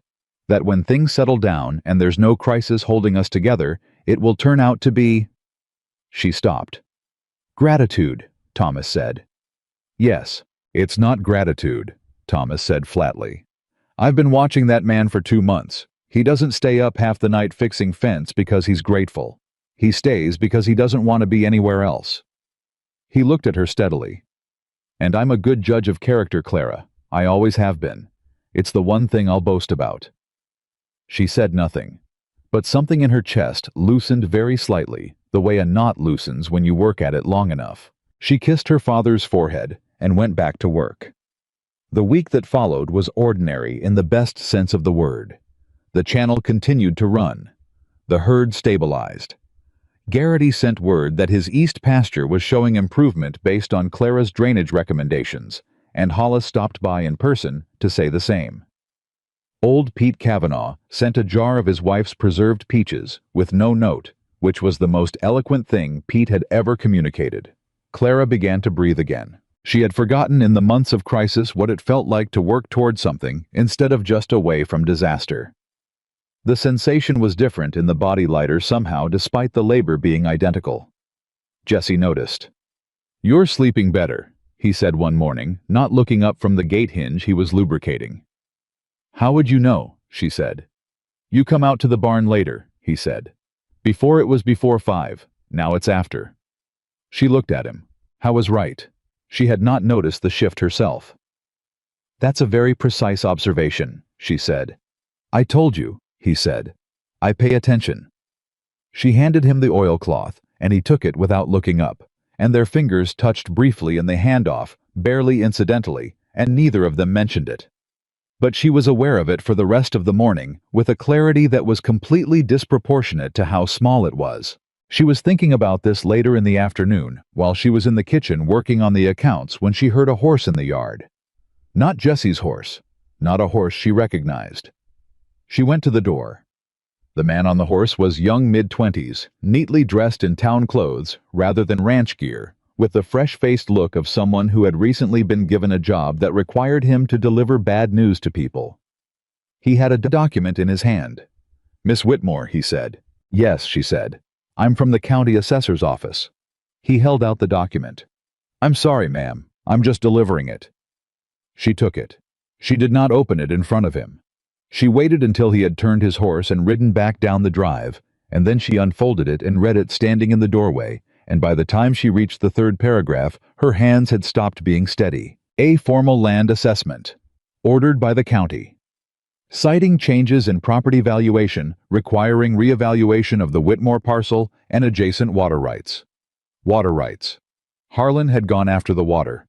She understood it immediately and completely, not the fence this time. Not the bank. The water system. The channel ran across 3 property lines technically, because her grandfather had built it before the modern surveys were drawn. If someone challenged the water rights, if someone with influence at the county level forced a formal legal review, they could potentially claim the channel or the water source, or both. Harlan Dodd had found the seam in the stone. She stood in the doorway and made herself breathe. Then she went to find Jesse. He was at the cattle pen. He read the document without speaking, and she watched his face go through something. Not panic. Jesse did not panic, but a tightening around the eyes that told her he understood the severity. "This is smart," he said. "That's not reassuring," she said. "I know." He folded the document. "He can't take the ranch directly. He's tried the bank, he tried the fence, so now he's going at the thing that makes the ranch worth fighting for." He looked at her. "If he gets the water rights, he doesn't need to own your land.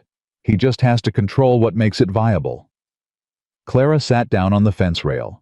She had not intended to sit down. Her legs simply made the decision without consulting her. "Can he do it?" she asked. "He can try," Jesse said. "Whether he succeeds depends on how good your grandfather's original land records are." She looked up. "I have the original survey," she said slowly. "My grandfather kept everything. All of it is in the chest in the back room." Jesse looked at her. "Everything," he said. "Every deed," she said. "Every boundary record. Every water agreement from when the county was first mapped." She was already moving.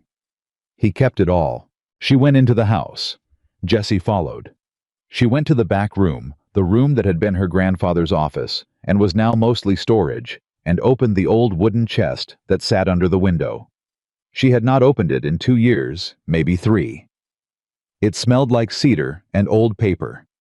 She began going through it.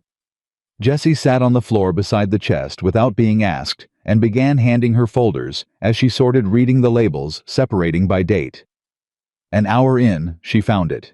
An 1851 land agreement signed by her grandfather and the county surveyor and 2 neighboring landowners. It documented the original water source, the Upper Creek, as belonging in perpetuity to the Whitmore parcel. It documented the channel right-of-way across the neighboring properties. It was witnessed, notarized, and filed with the territorial government. It was, as legal documents went about, as solid as her grandfather's stonework. Clara held it in both hands. Jessie leaned over to read it. He was very close. She could feel the warmth of him beside her in the small room, the familiar solid presence that she had stopped pretending she didn't notice. "That's it," he said quietly. "That's it," she agreed. She looked at it for a moment longer. Then she said, "My grandfather was a stubborn old man." "The best kind," Jessie said, the echo of what she'd said to him weeks ago at the channel in the dark. She looked at him. Howe was looking at the document, but he was smiling. The quiet kind of smile that was entirely his, the one that didn't advertise itself. She thought, "I love him." It arrived without warning, without ceremony. The way the simplest truths arrive, not as revelation, but as recognition, like something you've always known surfacing into language for the first time. She did not say it. She wasn't ready to say it. But she knew it, and the knowing was so clear and so complete that it was almost frightening. She stood up carefully and said, "I need to get this to a lawyer." "I know someone in the county seat," Jesse said, standing. Honest man, good with land records. You know a lawyer, she said. I've needed one a time or two, he said simply.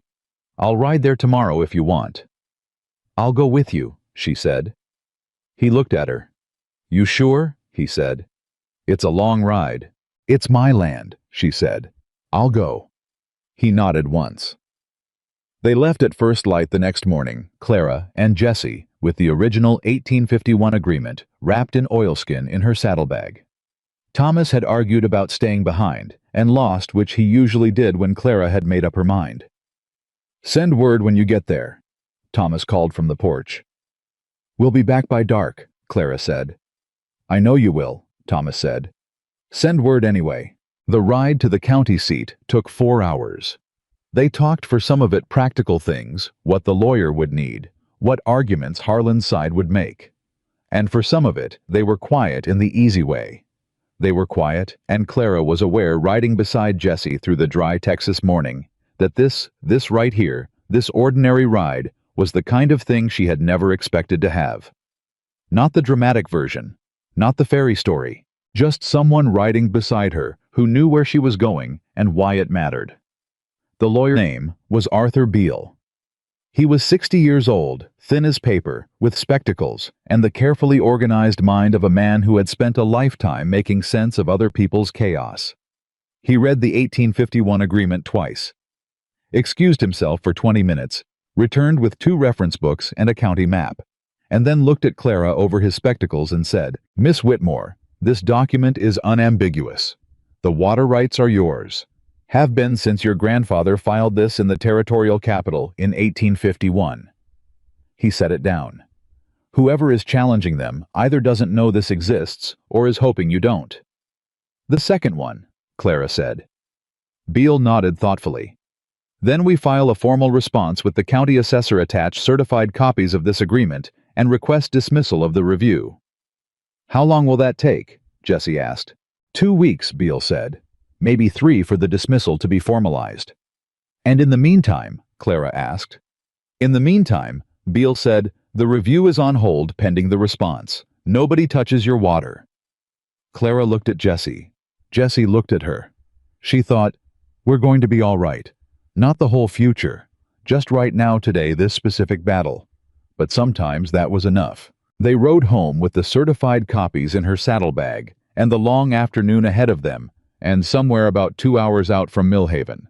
Jessie said, Can I ask you something? Yes, she said. What do you want? He said. Not the ranch, not the water rights, not the next problem to solve. He looked at her. What do you actually want, Clara, for yourself? She was quiet for a long time. She was not used to that question. She was used to want being something you managed down until it was small enough not to hurt when it was refused. I want to stop waiting for things to be taken away, she said. I want to get up in the morning and feel like what I'm building is actually mine.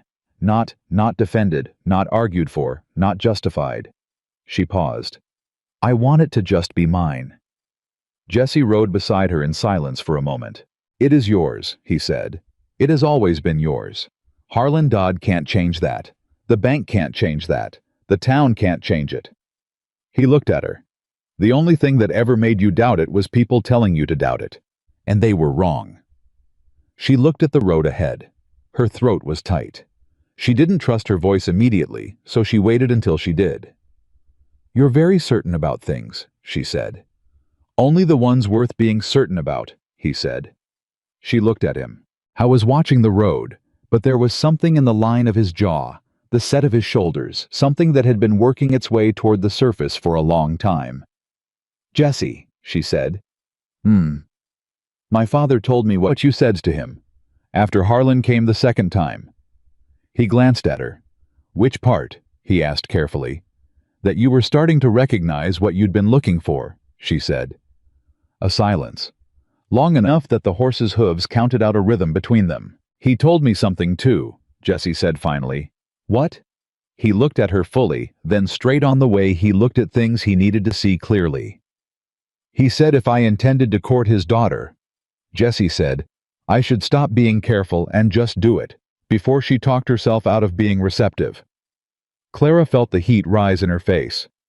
"He said that," she said. "Those words," Jesse confirmed. "More or less." She looked at the road.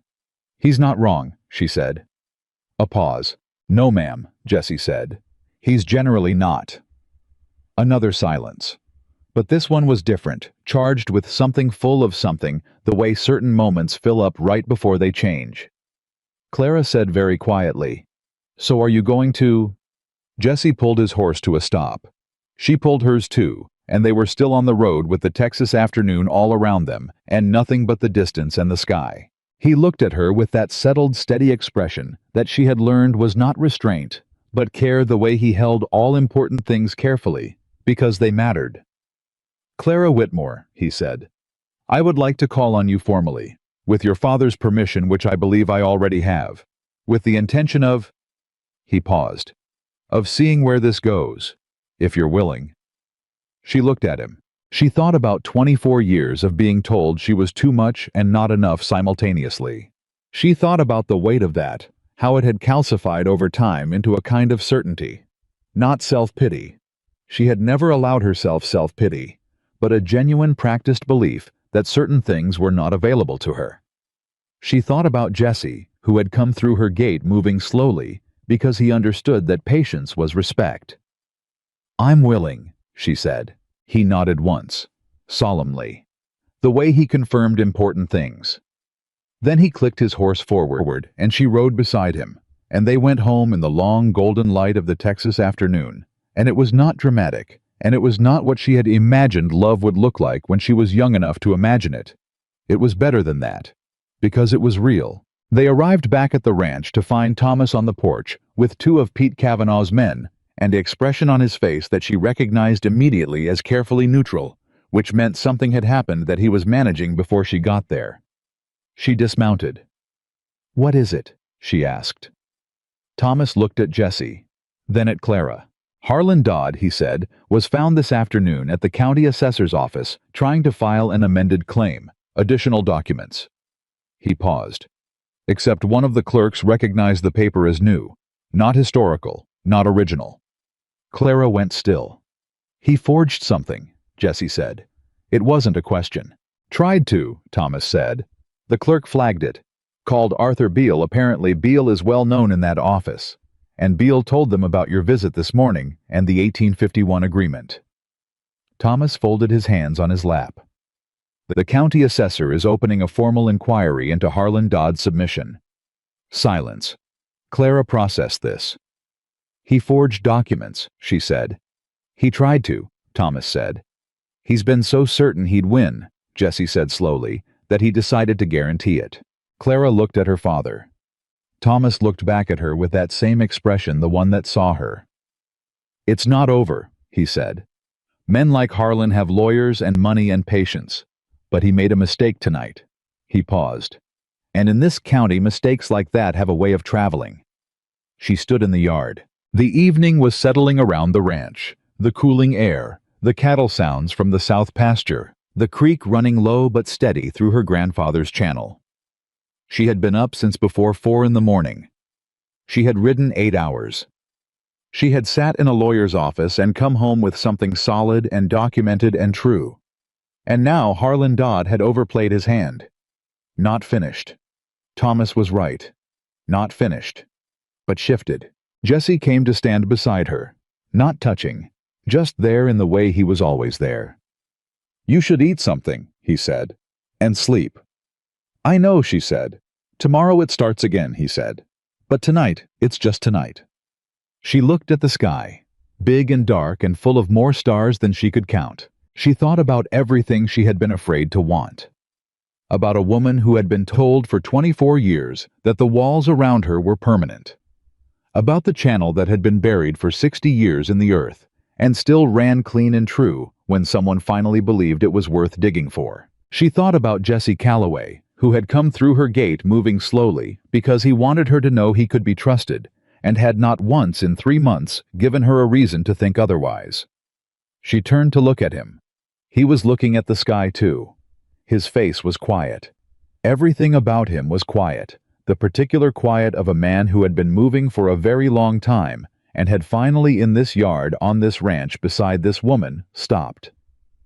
"Jesse," she said. He looked at her.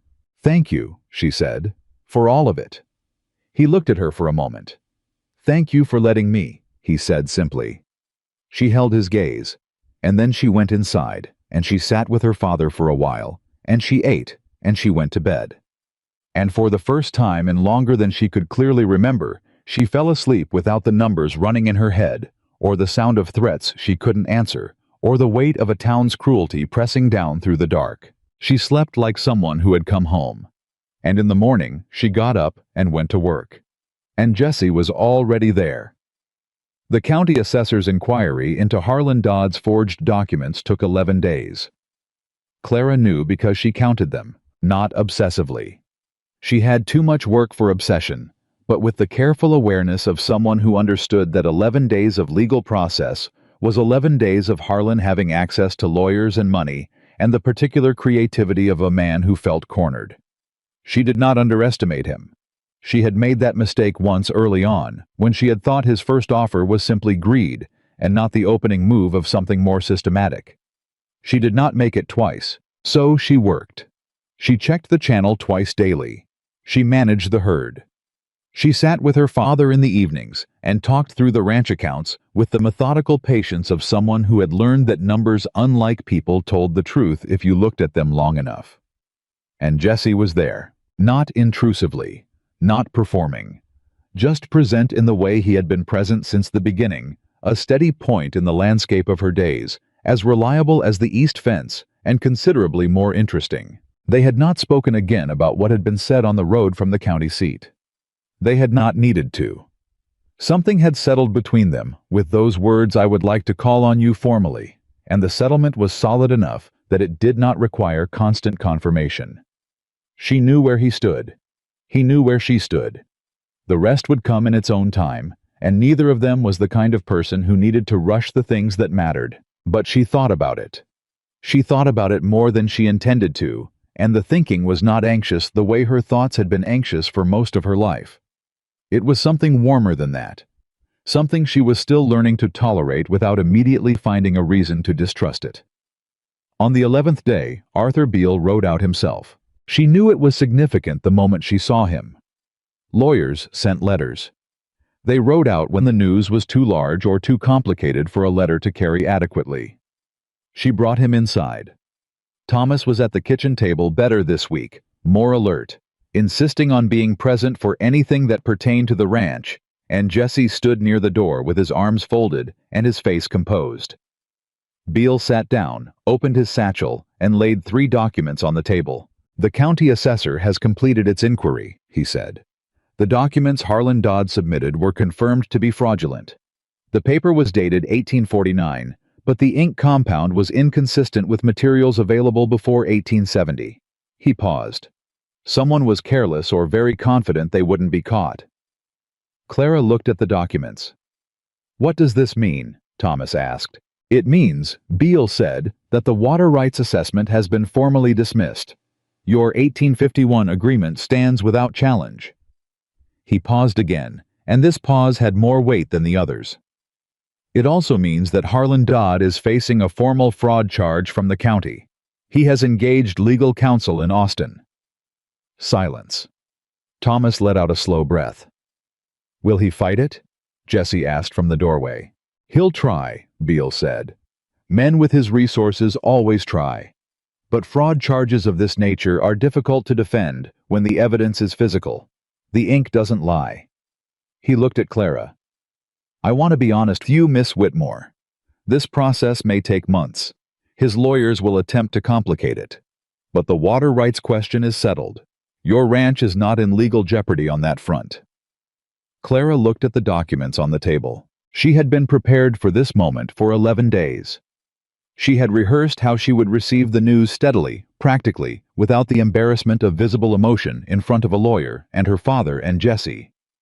She had planned to say something measured, something that conveyed appropriate relief without excess. What she actually said was, "My grandfather built that channel 60 years ago because he believed in this land." Beale blinked. Thomas made a sound that was not quite a laugh. Yes, ma'am, Beale said gently. He did, and it held. Clara pressed her lips together. She nodded once very deliberately. Thank you, she said, for everything. After Beale left, Thomas looked at Clara across the table for a long moment. Then he looked at Jessie. We're not losing this place, Thomas said. No, sir, Jessie said. Good. Thomas pushed himself to his feet slowly, with the careful dignity of a man who had made peace with his body's limitations without accepting them. Then I'm going to lie down, because apparently being right about things takes more out of me than it used to. He moved toward the hallway, then stopped. He turned and looked at Clara. Your grandfather would have been proud of you today. He'd have been proud of you every day if we're being honest. But today especially. She looked at him. Get some rest, Papa, she said. He went. She sat alone at the kitchen table with Beale's documents in front of her. Jessie was still near the door, and she was aware of him, the way she was always aware of him, the specific gravity of his presence, the fact of him taking up space in her life in a way she had stopped trying to minimize. It's over, she said, partly to herself. This part is, Jessie said. She looked up. I was watching her with that careful expression, the one that lived between what he was thinking and what he chose to say. There'll be other parts, she said. Always are, he said. That's not a reason to stop. She sat with that for a moment. Jessie, she said, sit down. He came away from the door and sat across from her, the same way he'd sat the morning they'd spread her grandfather's drawings on this table, and she thought about how much had happened since that morning, and how the table had held all of it, the plans and the fears and the letters and the ledgers, and now this. I want to say something, she said, and I want to say it plainly because I think you deserve plain things. He waited. I have spent my entire life being told what I was worth, she said. By this town. By men who looked at me and did the math and decided the answer was not much. She kept her eyes on his. I believed them for a long time, not consciously, but in the way you believe things that are repeated often enough, the way they get into the air, you breathe until you don't notice you're breathing them. Jessie said nothing. You changed that, she said. Not by saying the right things, not by being kind in a way that cost you nothing, but by... She stopped finding the words. By treating my judgment like it was worth something. By believing the channel would work when nobody else did. By staying when you had somewhere better to go. She paused. I'm not good at this, she said. You're doing fine, he said quietly. What I mean to say, she said, is that I am fully aware of what you've given to this ranch and to my father and to... She stopped again. To me. And I don't want to be a person who receives something like that and doesn't acknowledge it. Because that's a kind of cowardice I don't respect in other people, and I won't allow it in myself. Jessie looked at her across the table. A long, still moment. Clara, he said. Yes. I know, he said simply. She blinked. You know, she said. I know what you're saying, he said. And I know what it costs you to say it. And I want you to know that I don't need you to be good at this. I don't need the words to be perfect. He leaned forward slightly. I just need you to be here, doing what you do, being who you are. He paused. That's enough. That's more than enough. She looked at him. Her throat was tight again. She was absolutely not going to cry at her own kitchen table in the middle of the afternoon. She had very firm feelings about this. You're going to be the end of me, Jessie Calloway, she said. No, ma'am, he said. I intend to be the beginning of something. She looked at him for a long moment. Then she stood up because she needed to move before she said something she wasn't quite ready to say, and she said, I'm going to check the East Trough, which was not remotely necessary because Jessie had checked it that morning and they both knew it. All right, he said, not smiling, almost smiling. She went. The news about Harlan Dodd traveled through Millhaven. The way all news traveled by nightfall, it had reached every household, and by morning it had been embellished into something larger than the facts, but recognizable beneath the embellishments. Fraud charges. Forged documents. The county assessor involved. A prominent man who had apparently decided that the rules applied to everyone except himself, and had discovered at considerable cost that he was wrong. What surprised Clara was the town's response. She had expected indifference, possibly quiet satisfaction among those who had never liked Harlan. What she did not expect was Ed Garrity appearing at the ranch on a Friday morning with his hat in his hands and a look on his face that she had never seen there before. "I owe you an apology," Garrity said. She looked at him. "For what specifically?" she asked. "For 2 years ago," he said. "When you talked about the water channel at the feed store, I was one of the men who laughed." He looked at his hat. "That was wrong of me. You were right, and you had the knowledge and the sense, and I dismissed it because—" He stopped. "Because I was a woman," she said, "and a large one." He had the decency not to look away. "Yes," he said, "and that was my failure, not yours." She studied him. She had spent 24 years holding people's cruelties at a distance so they wouldn't destroy her. She had gotten very good at the distance. The apology sat at the edge of it, asking to be let in. She made a decision. "Thank you," she said, "for saying it." He nodded, relieved. "Is there anything?" he started. "You've already helped," she said. "The loan, that was enough." He put his hat back on and shook her hand directly, firmly, the way men shook each other's hands, and went back to his horse. She watched him go. Jessie appeared beside her. "You heard that," she said. He said. "What do you make of it?" she asked. "I make of it," Jessie said, "that Harlan Dodd did something you couldn't do yourself. He made this town look at you." She considered that. "By being corrupt," she said. "By being caught," Jessie said. "And by trying to take something from a person the town had written off. People don't like being wrong, but they like even less when someone proves they were wrong by trying to profit from it." He paused. "You were right about the channel. You were right about the water rights.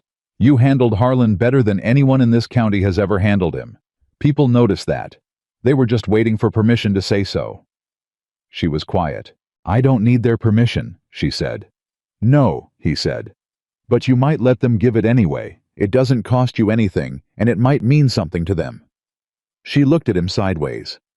"When did you get so philosophical?" she said. "Long trails," he said. "A lot of quiet time to think." She almost smiled. The following Sunday, Clara went to church. She had not stopped going to church.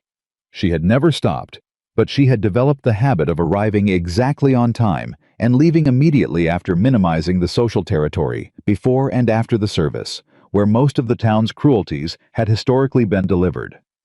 She had made herself a small and moving target, and it had worked well enough. This Sunday, she arrived early. She stood on the steps and talked to people.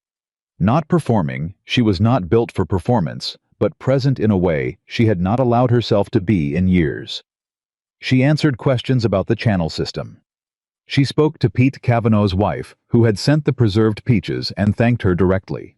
She spoke to 2 women she had always avoided because they were part of Margaret Pruitt's circle, and found to her genuine surprise that without Margaret's orchestration, they were simply women, nervous, ordinary, a little ashamed of the things they had participated in, and not quite sure how to say so. She didn't make it easy for them, but she didn't make it impossible either. Jessie stood slightly back, the way he always did in public, visible, but not forward, available, but not intrusive. She was aware of people noticing him and noticing her and constructing a narrative, and she found also to her surprise that the narrative they were constructing was the right one. On the way home, she said, "That wasn't as bad as I expected." "It'll get easier," he said. "You've never lived in a small town long enough to know that," she said. "No," he admitted. "But I've watched you handle harder things than Sunday conversation." She rode beside him and thought about the woman she had been 6 months ago, the one who arrived exactly on time and left immediately after. The one who had learned not to want things because wanting was dangerous. "Jessie," she said. When you said you wanted to see where this goes," she said. "How far are you thinking?" He rode for a moment without answering. She had learned not to fill his silences. They were always productive silences. "I'm thinking the full distance," he said finally. "If you're willing." She looked at the road ahead. The full distance, she said. Marriage, he said plainly, because he was a man who said plain things. Family. Building something that lasts longer than either of us. He glanced at her.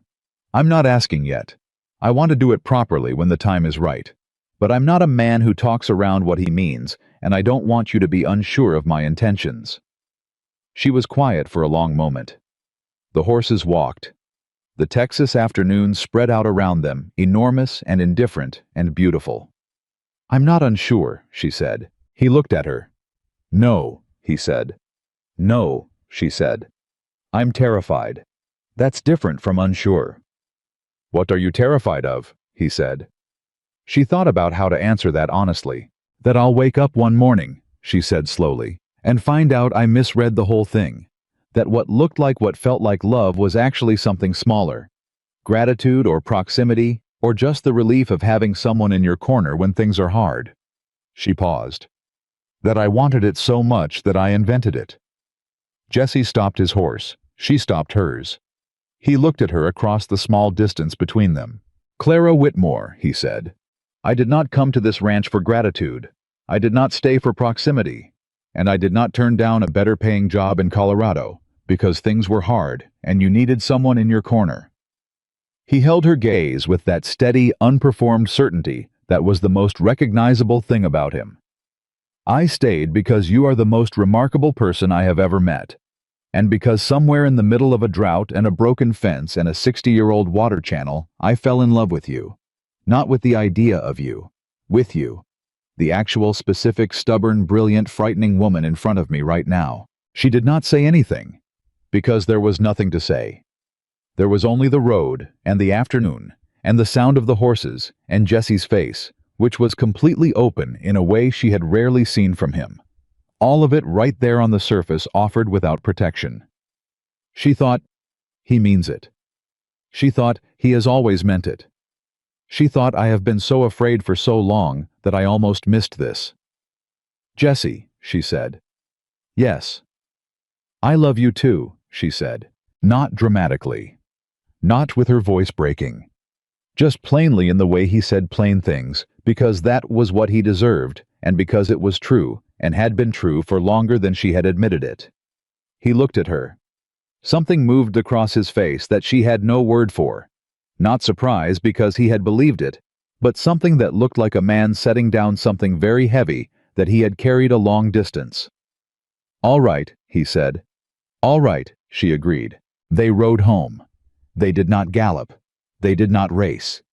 They rode home at the same easy pace they had always used side by side. And Clara thought that this was exactly right, not a dramatic ending, but a beginning quiet and unannounced and entirely theirs. Thomas knew the moment they rode into the yard. Clara didn't say anything. She didn't have to. He looked at her face and then at Jesse's and nodded once slowly, with the expression of a man who has been proved right about something he cared about deeply. Supper, he said. Supper, Clara confirmed. They ate together on the porch in the cooling evening air. The three of them, the way they had been eating together all summer, and Thomas told stories about Clara's grandfather, that Clara had heard and not heard enough, and Jesse listened with the attention he brought to everything that mattered, and the night came in around them, easy and warm. After supper, when Thomas had gone inside and the dishes were done and the quiet had fully settled, Jesse said, I'd like to ask your father something tomorrow. Clara looked at him. I know you don't need his permission, he said carefully. I know that, but I'd like to ask him anyway, because I think he'd want to be asked, and because I think the asking matters. She looked at him for a moment. It does, she said. I thought so, he said. She went inside. She lay awake for a long time, looking at the ceiling, and she thought about all the years she had spent making herself small enough to fit inside the space the town had assigned her. She thought about the first morning Jesse had come through her gate, moving slowly, hat in hand, not knowing what he was walking into. She thought about her grandfather's channel, and her father's chest, and Harlan Dodd's ink that wouldn't lie, and Arthur Beale's spectacles, and Pete Cavanaugh's peaches, and Garrity's handshake, and the 1851 agreement that had held for 60 years, because someone had believed it was worth filing. She thought things built right hold. She fell asleep. Jesse asked Thomas in the morning. Clara was in the barn when it happened. She had not planned to be in the barn, she had planned to be in the kitchen close enough to hear, but her feet had taken her to the barn instead, because some things were better received secondhand. Some things needed the space of a closed door between you and them, so that when the answer came, it had room to land.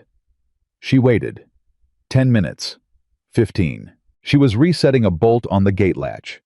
The same gate latch she realized distantly where she had first seen Jesse ride up the drive 4 months ago, moving slowly when she heard the porch door open and footsteps cross the yard. Jesse appeared in the barn doorway. She looked at him. His face told her before he said a word. "Well," she said anyway. "He said yes," Jesse said. Then, he also said, and I want to quote this accurately, that it was about time, and he was starting to think he'd have to say something himself. Clara closed her eyes briefly. "That sounds like him," she said. "He also cried," Jesse said. "Very briefly. He would like me to tell you he wasn't crying." "He was absolutely crying," she said. "Yes, ma'am." Jesse agreed. She opened her eyes. Jesse was standing in the doorway of her barn, with his hat in his hands, and the morning light was behind him, and he looked exactly like what he was, a man who had traveled a long distance to find the right place to stop. He reached into his shirt pocket. He took out something small and held it out to her. It was a ring. Simple. Silver. With a small stone she couldn't name. "It was my mother's," he said. "It's the only thing I have from before." She looked at it. She looked at him. "Jesse," she said. "Clara Whitmore," he said. "Will you marry me?" She thought about everything she had been told she was not. Everything she had been told she could not have. 24 years of a town's accumulated small violences, all of them amounting to one sustained argument. You are not enough for this. She thought about the channel running clean. She thought, built right. Holds. "Yes," she said. He put the ring on her finger, and she let him, and then she looked at it, this small silver thing that had belonged to a woman she would never meet, a woman whose son had carried it across 3 territories, without knowing who he was carrying it toward. She thought he knew before he knew. She looked up at him. He was watching her with an expression that had no performance in it at all. She stepped forward, and he put his arms around her the first time properly, without the excuse of proximity or work or crisis to explain it. And she pressed her face into his shoulder and stood there in her grandfather's barn with the morning coming through the door and the cattle in the south pasture and the channel running in the east and everything intact and hers. "Thank you," she said, against his shoulder very quietly. "For what?" he said. "For moving slowly through the gate," she said. She felt him exhale, not a laugh, something better than a laugh. Something that started in his chest and didn't need a sound. He held on. She held on. And the ranch went on around them, the ordinary, difficult, irreplaceable work of it, and the summer began to turn toward fall, the way summers do in Texas. Not apologizing for the heat they'd caused, just moving on, and in their moving on, making room for something new. 3 weeks later, on an October evening, with the air finally cool, and the last of the summer's work laid down, Thomas Whitmore sat on his porch and watched his daughter and Jesse Calloway ride out to check the East Channel together, side by side, easy in each other's company, the way people are easy when they have found their particular fit. He sat there for a long time. The creek ran low but steady. The cattle were settled. The channel's 60 years of stone and faith, and his father-in-law's particular stubborn certainty that good work lasted ran clean all the way to the east pasture, the way it had run since the day they'd cleared it, the way it would run long after all of them were gone. Thomas looked at his daughter on her horse on his land. He thought about his wife, who would have had Jesse figured out in 10 minutes and would have been right. He thought about his father-in-law, who had built things to last and trusted they would. He thought about the morning this summer when Clara had come inside and said honest about a man who was still on his horse at the end of the drive. He thought she knew before she knew too. Clara turned her horse at the far fence and said something to Jesse, and Jesse tipped his hat and said something back, and even at this distance, Thomas could see the quality of the exchange, the ease of it, the rightness of it, the particular light that two people carry when they are exactly where they are supposed to be. He sat back in his chair. The evening came in around the ranch slowly. The way good things come, without announcing themselves, without asking to be noticed, just arriving and settling and staying. And Millhaven, Texas, which had spent 24 years telling Clara Whitmore what she was and was not worth, would spend the next 40 years knowing what it had almost missed. The woman they had called too much and not enough. The woman who had built a water channel out of her grandfather's faith and her own stubborn refusal to disappear. The woman who had looked a corrupt and powerful man in the eye and said, "This is mine." She had been worth it all along. They had simply lacked the sense to see it. But a cowboy had ridden through a gate one summer morning, moving slowly, hat in hand, and he had seen it immediately. And he had stayed.